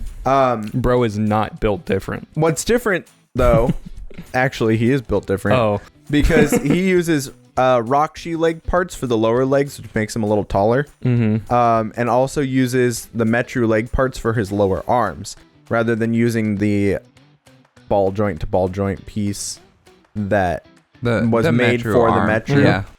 He uses the leg piece, which is also ball to ball, but because of the way because of how it's meant to be used, you kind of have to put it on what I would consider to be upside down, which essentially means that his elbow can move 360 degrees, more or less, and his hand can only move up and down, which is very strange. That's strange. Yeah, it's really weird, but that's how they had to do it in order to be able to use that piece. I think it looks a little odd. I don't know about looks, but I think I prefer that just for like articulation, because being able to move the elbows a lot more places means you can put the hand pretty much anywhere you need it to go. It's not realistic, though. Yeah, Jacob, Bionicle and realism. That's what I associate it with. Anyway, it's fine. It looks fine. I don't really have like a major issue with it. It's just interesting. Yeah, it is an interesting choice. The chest, rather than being just plain like it was with the Metru, is actually covered by a Galak Hull shield, which is recolored to be dark gold for this set. This is, of course, a super popular part that we've already talked about, but it shows up in Bionicle everywhere, all the way up through 2010, where it would show up in a different gold color as part of the golden armor. Are you telling me that Galakal was a Toa Hagah, Jacob? I'm not telling you that or denying it. I'm just saying. Imagine they had a secret 7th member, and it's just Galakal. He's like, hey, guys. Correlation may or may not equal causation, guys. She went deep undercover. And Galakal was the magnetism one that destroyed all the Exotoa in the layer. Galakal is a Toa Hagah, a true Toa Hagah. Gosh dang. And Galakal was there to protect the Borak queens if any danger came, as all the Borakal were. It's all coming together, like how the Toa Hagah protect a Makuta, right? Yeah. And they were special elite members of Borak with metallic coloring. So many connections. He's doing the Riddle me this, riddle me He's this. doing the Charlie Day meme right now, guys. This is off the cuff, and it's crazy how well it works. Greg planned this. He said it from the very beginning.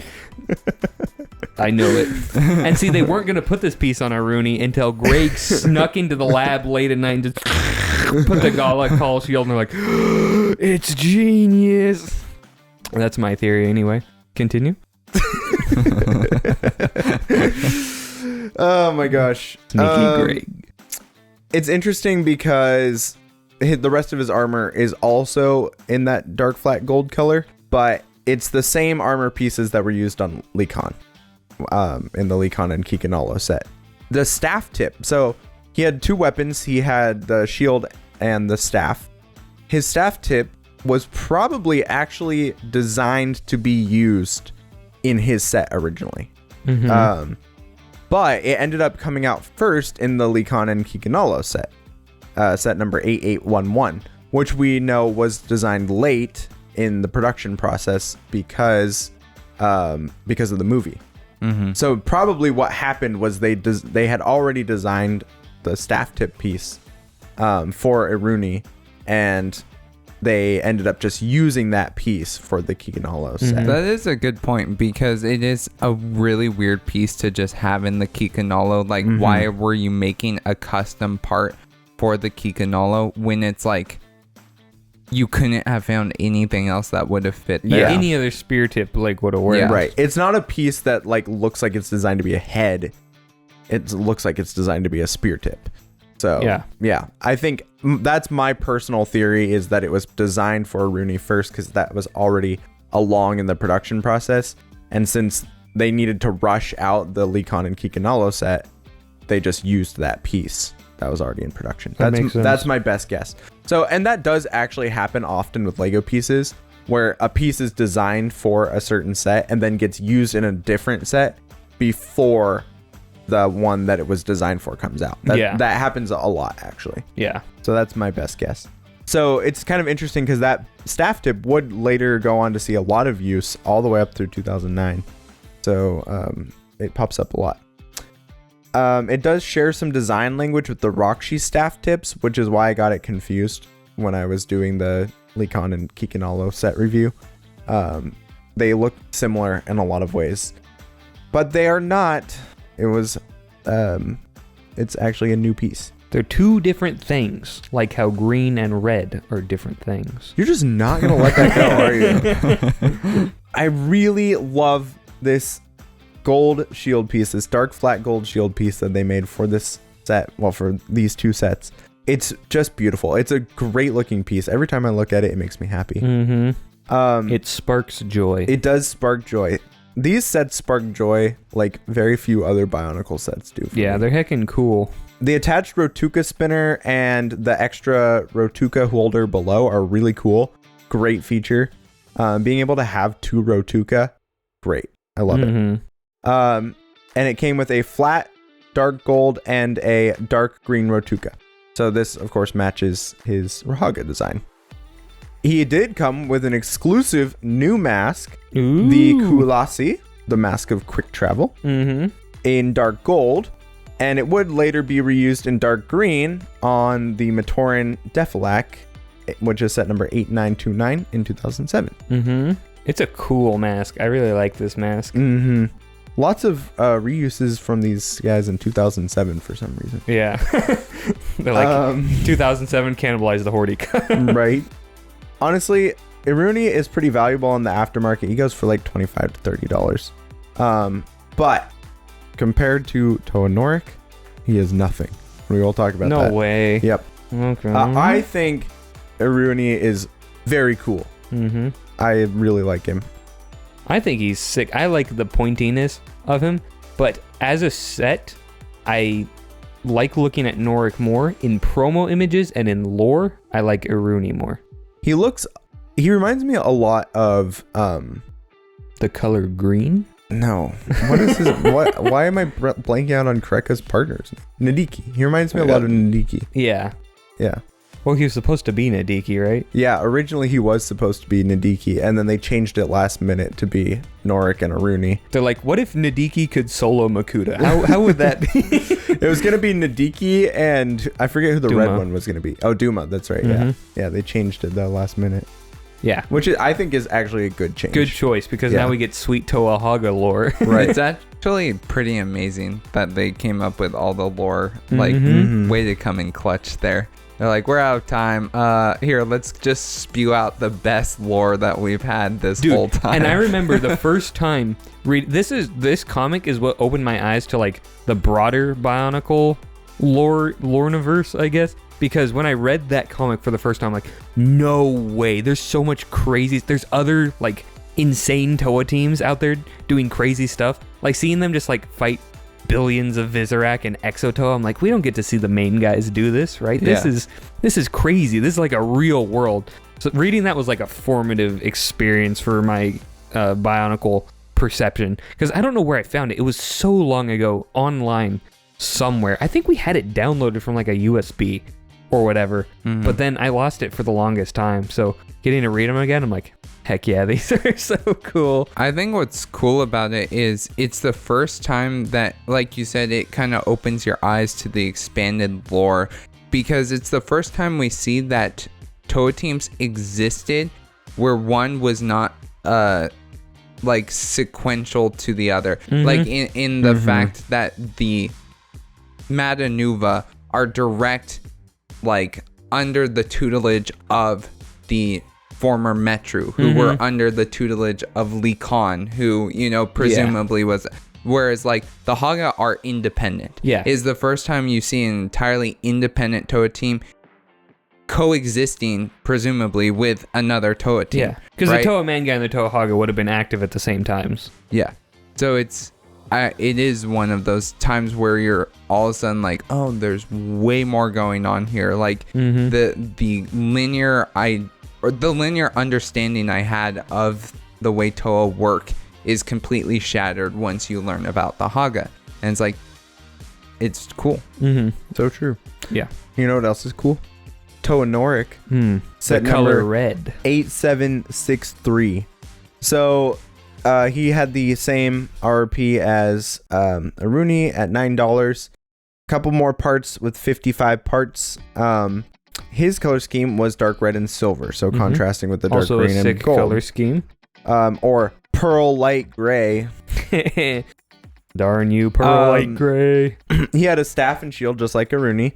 And he had a very similar build, but he used the Vaki leg parts for his lower legs to kind of make him have like a little sturdier, chunkier look rather than the lean live Bro look, is a right? chonky looking boy. Again, the arms are flipped in order to connect properly. Very frustrating to me personally, but it's fine. Interestingly, his torso was black instead of dark red. So Iruni had a dark green torso. Yeah, For whatever why reason, did they do that? I don't know. It's very unclear. Because it's the same torso as Vikama's was, right? Yeah. So that's so bizarre. I don't know why they did that. His chest covering actually is really interesting because it's the Matoran Metru body, and it weirdly works. It works super well. Like, it looks almost like it belongs there, like it was made for that. And I never would have thought that piece would work. It's such a weird piece and hard to use in MOCs. Sometimes when you stick a random piece on someone, it looks like bad guy Rahaga. Sometimes it looks like Toa Norik. Yeah, I don't know why it works You win so well, some, you lose some. but it really does. And I am baffled as to why they didn't make a special spear tip for him, but they just went with the Gali Nuva Aqua Axe. To be fair, it looks It really does cool. It look looks cool. And great. I like it. I think it works really well with the mask and the body Yeah. piece, the chest piece. It's very, like, because rounded. It's round. It's Yeah. very Whereas very Aruni is very smooth. angular and Yep. sharp. and pokey. Norik is Yep. very like rounded, and he definitely gives off that sort of like powerful, but like a little more like soft edged vibe. right? Interestingly, we see that same sort of design language with Axon. We do, yeah. Yeah. Axon And and actually, they're Brutaka. very Silver similar. guy. The same colors and the same Yeah, rounded. Axon Yeah. and Brutaka actually share a lot of similar design language between Aruni and Norik, which two of the best sets Yeah. in all of Bionicle. True. So, maybe there's a trend here, is all I'm saying. His armor was a mixture of Nuva armor for the shoulders and then the Metru armor for the arms and legs. And the pearl light gray armor pieces come in a million different things, including the Kikinalo, Rudaka, a whole bunch of other sets. Mm-hmm. So not really new or exclusive. And the shield part, of course, was new. It's exactly like Aruni's, but in silver. Or, pearl dark gray. Or pearl light gray. His Rotuka came in dark red and pearl light gray, which match his Rahaga form. His shield goes for bonkers money on the aftermarket. Why? It's like $35 by itself. Why? I will explain why I think it is later. Oh, you're doing this again? Yeah. Bro. I gotta get those teasers in. Tell me anything. People just skip my section, Just okay? a nut. People Look, don't actually skip your section. I'm looking at you, viewer. I know you skipped my technical section, all right? Wait, pull up a random subscriber and say that. This is probably well, I'll explain why in a second. His mask is the Kanohi Pikui, which is the Mask of Diminishment, as we already talked about. It is new and exclusive in silver to this set. However, it would later be released in Keytornge in Dekar. Set number 8930. Wait, so you're telling me this key task is the mask of... Wait. Did you call it? Is key task supposed to be mask? Yeah. What would you call it? A cask? I don't know. A keisk? A kamask. A mask? Oh, that's true, because Keytornge just It has just the whole adds word. the key onto it. Yeah. So it's the Keet Pukui Mask of Keet Diminishment. How's it pronounced, Samuel? It's Pakui. Pakui? yeah. Kind of a stupid Kipukui. name, I'm sorry. Anyways, Sounds like you're hawking a loogie. Dekar was another Matoran from the 2007 wave. Yep. So once again, that 2007 vibe is just going hard. Yep. Norik is actually crazy on the aftermarket. There are essentially none available in the United States where we don't live, but a lot of you thankfully probably we're not do. in the United Yeah, States. we definitely don't live in the United States for sure.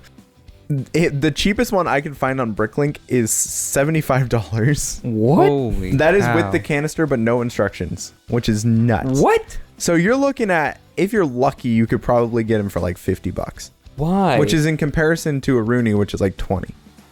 Why? Actually, I do have an idea. I think Norik is so cool though. Like I have obviously a huge nostalgia factor for him being one of the first Toa I ever received. And he's just, man, what a way to start, right? Mm-hmm. Absolute banger set. I love It's his no vibe. fuck, but it's pretty cool. I love his vibe. I know you guys are more of a Rooney fans, but Oh, I was just going to say, there are no Noriks new sealed being sold on Bricklink. yeah. Everyone's open Everybody, to the Norix. yeah, They're they're probably like, all they bought, couldn't yeah. contain themselves. Yeah.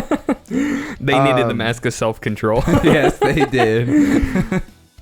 Yeah, he's crazy. It's crazy. Bonkers. And I'll tell you why I Well, think it's it is. bonkles. In 2019, they did a canon contest, Yeah. which TTV message boards did a bunch of canon contests, quote unquote, where they would take something from the Bionicle universe that didn't have like a specific canon depiction. And they would make a contest where you design the canon depiction of it. Yeah. So they did that with a ton of different people. Hellrix. Yeah, they did it with Hellrix. They did it with Artaka. They did it with the Toa Hagah. They did it with somebody else. I don't remember. There's a whole bunch of them. And so at some point, Krakua one of those? I don't know if Krakua was one of those. I'm guessing it must have been. I think he was. Yeah, I think Krakua I feel like been. I came across that on a thread. Anyway, so at some point, they held this contest and people voted on it, and they decided that this one was the canon depiction of the 6th Toa Hagah. So you have, the sets for Aruni and Norik, and then the other 4.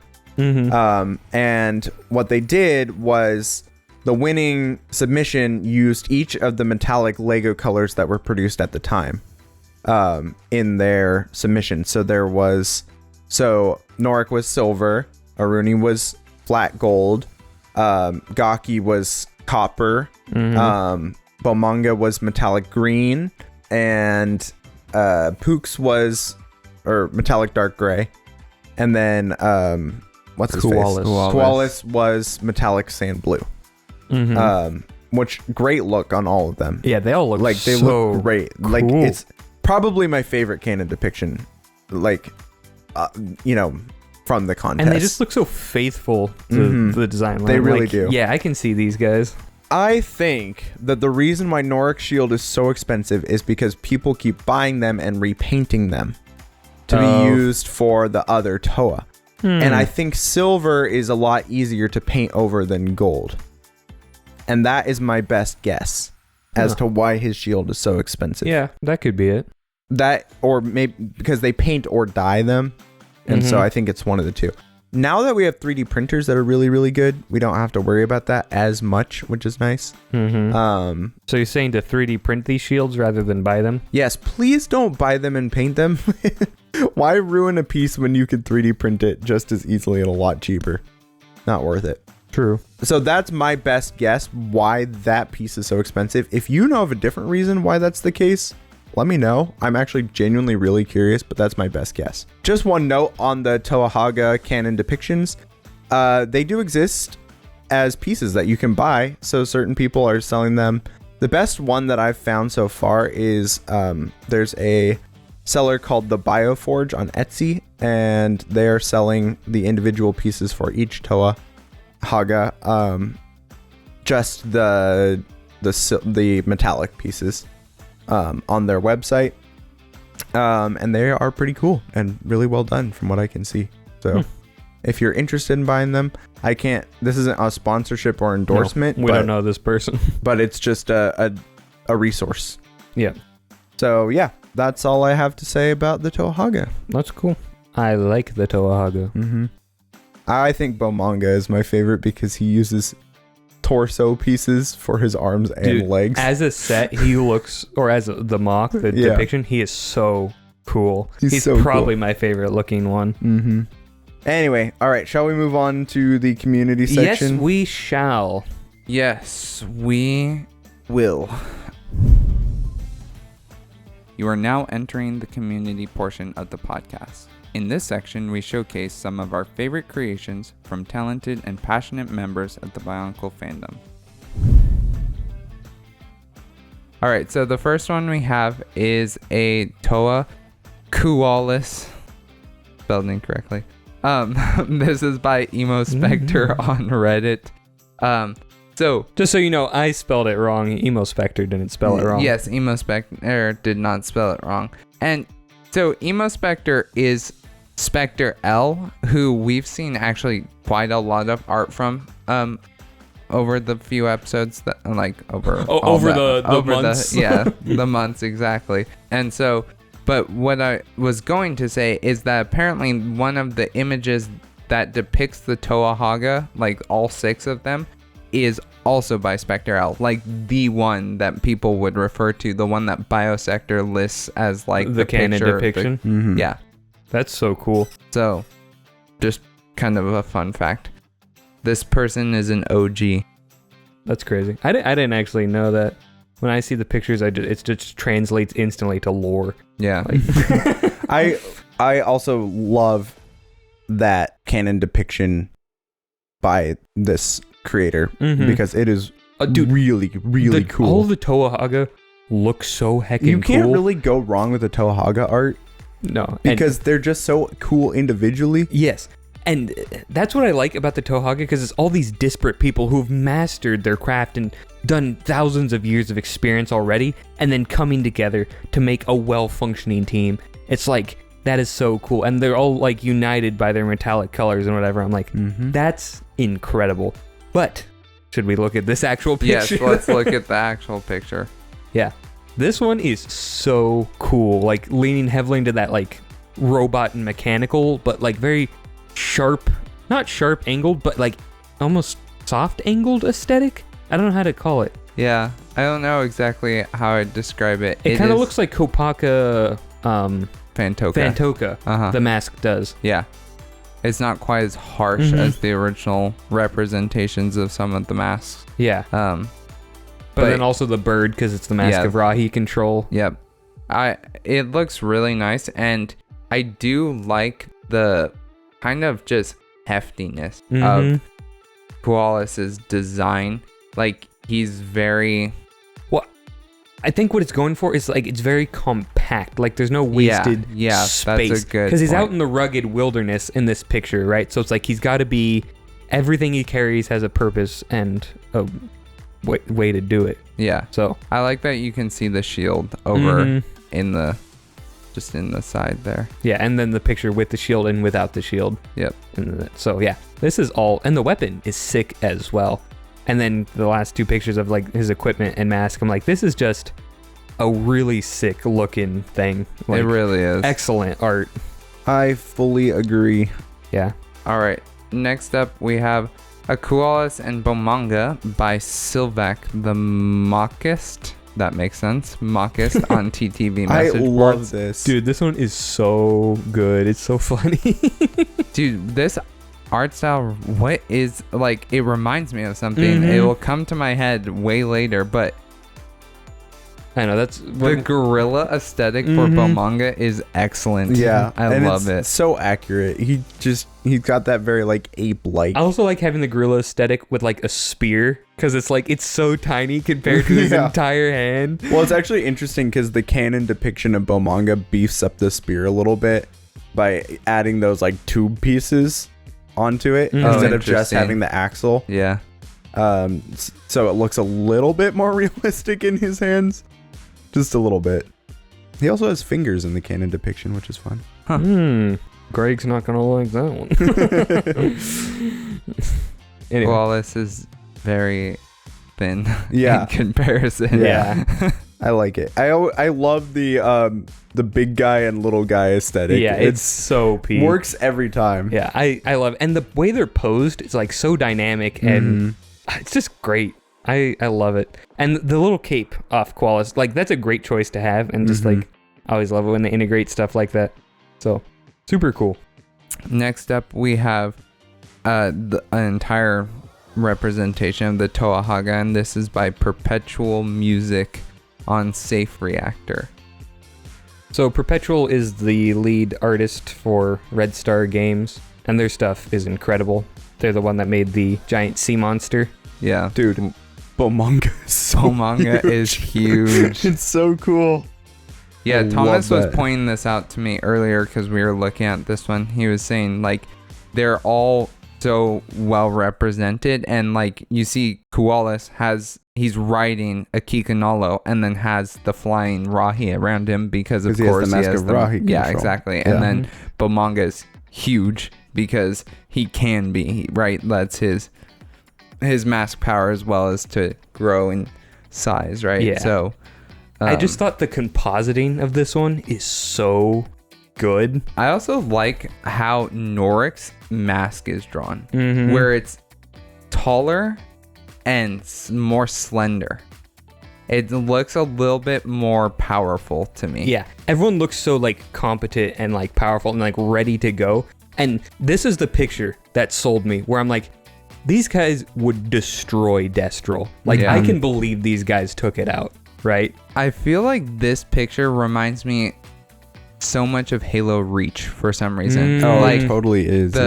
just the general aesthetic, but also the fact that it's like you have assembled this team of really powerful, really like skilled Spartans for a very particular mission. I just right? We're all doomed to horrible fate. I just Yes, heckin' exactly. love the idea of like you have this Toa team like rushing at you, and one of the dudes is like a skyscraper, Yeah. and one of the dudes just has this horde of Rahi behind him, and one of the dudes is just like making like waves of lava that he's just like spewing out in front of him. You know, it's like Yeah, one of them's teleporting. It's like, yeah, he's just like that's all what I over the love place. about this team, because like all the combos of powers are like, I can see why they'd be so effective, right? Like if they're prepared, if they're ready to go after you, what are you gonna do?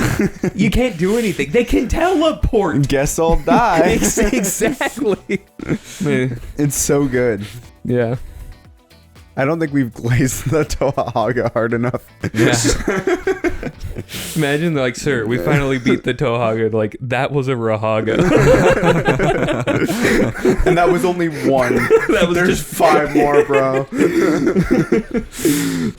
yeah. So, All right. Next but I was gonna say, it is funny, all this Toa Hagah glaze. Like, that's why Hordika and Sidorak got promoted to the head of the Vizorak hordes, like, immediately. It's like, Yeah. you guys took out the Toa Hagah? What? So, makes sense. Next up we have Rahaga revamp by Mukau's Rock on TTB message board. Mukau's I love Rock. some of these names. They're so good. So yeah, this is just a little Rahaga revamp, and it adds, like most of the revamps we see, it just adds that extra bit of articulation and dimension to the character that wasn't there before. So this is specifically Iruni. yeah. So this is one where it's, like, so good. I'm like, what is different about it from the original? Because it's just kind of like how you imagine Yeah. it to be. This one at least looks a lot more like the movie depiction to me. Where they're a little bit taller. Yeah, and just their posture in general looks How a the little bit spinners like different. that, yeah. Yep. Anyway, this is super good. I heckin' love this. Yeah, it looks very much like the original set, but with just that extra bit of spice. Yeah. I like the click-clack arms. That's interesting. I didn't notice that. Yeah, that is interesting. How much articulation is it allowed for? A lot, right? I mean, you get a pretty good amount out of them. Yeah. And see, that makes more sense. That should make Jacob happy because that's more how our elbows work. Oh, yeah. That's it's true. realistic, And look, Jacob. it has the ball joint on the end of the click clack. Hey, so that I like you it, can I like move it, your okay? wrist You already around. sold Oh, me. wow. That's so much Stop articulation. it. He's already dead. See, Jacob doesn't like it, though, because it's the color green. What? I like the color green. I like Bomanga a lot. Bro's a Noric lover, okay? Anyway, I'm a Noric lover, that not a one is Noric very fighter. well done. Love it. All right, next up we have. Wow, I feel like I say that every single time, don't I? Next up. I mean, they are next up. It's, Yeah. It's a true statement of fact. It is a true statement of fact, but not any less annoying. All right. Coming up next is a Noric Reimagine, and this is by Demis. We've had him on the show like a billion I know. times. Suddenly you're joking. How do you say Demit it? Soru? Demitsoru. On Mastodon art. Oh, this is I remember seeing all these. Yeah. So this one is so cool. Like it really taps into the freaky little guy aspect of It the is Rahaga. really like I like it. He's a little rat baby. he is very rat-like. I think my Gives favorite me part of this Splinter vibes. is the Rotuka spinner. Like that's a sick interpretation of what a Rotuka spinner would look like. It looks like he has this bizarre halo. Mm-hmm. I like it. Yeah, it's It's not at all how I would have ever imagined Yep. the Rahaga, but it looks cool. And I like the super long staff actually.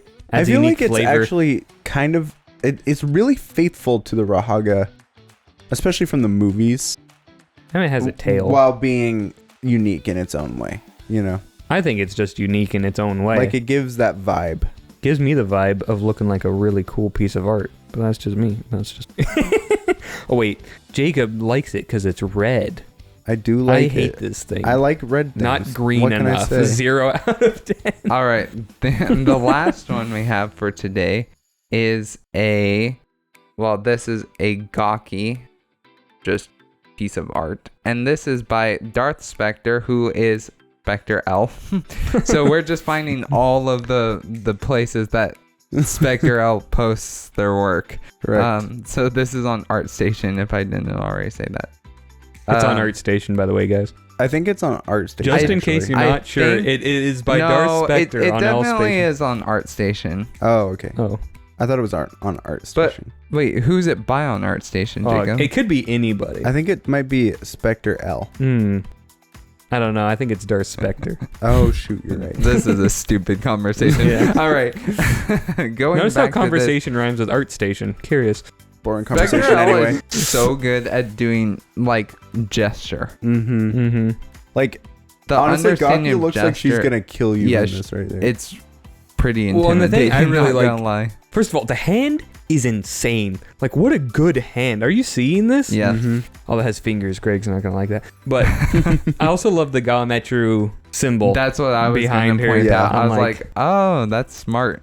Yeah. Also a cool, like, position to go from, like, with the torso going behind but legs facing forward. Like, that's not a pose I see very often in No. stuff. That's what I'm saying. The dynamic and gesture is so good. I love it. And also the mask looks really nice. Gaki's here. mask, her cannon mask, is so cool. It is so cool. It's probably, I don't know. They're all really cool in their own ways. So I can't say it's my favorite, but I do really like it a lot. You know what'd be crazy? She's running at you towards like this, and she's like, I've already seen that you're gonna die. Dang. That would be a sick thing. Imagine the morale. Like, The morale will drop. It's like, yeah. oh no. uh, Yeah, that's super cool. I think what I really particularly like is just the color scheme too. It looks really nice in this piece. Like, of course, it's her color scheme, but the way it's portrayed here is just, it works. Yeah. Excellent job. All right. Well, that concludes the community section. Well, that was cool. yeah. I'm a big I'm Toa Hagah convinced fan. that the Haga are the best Yeah, Toa team. I'm more of a Toa Hagah fan coming out of this as I was going in, and I was already a big Toa Hagah Dude, I fan. went in not knowing very much, but not really caring about the other Toa Hagah who weren't Norik and Aruni. And then I came out, I'm like, wow.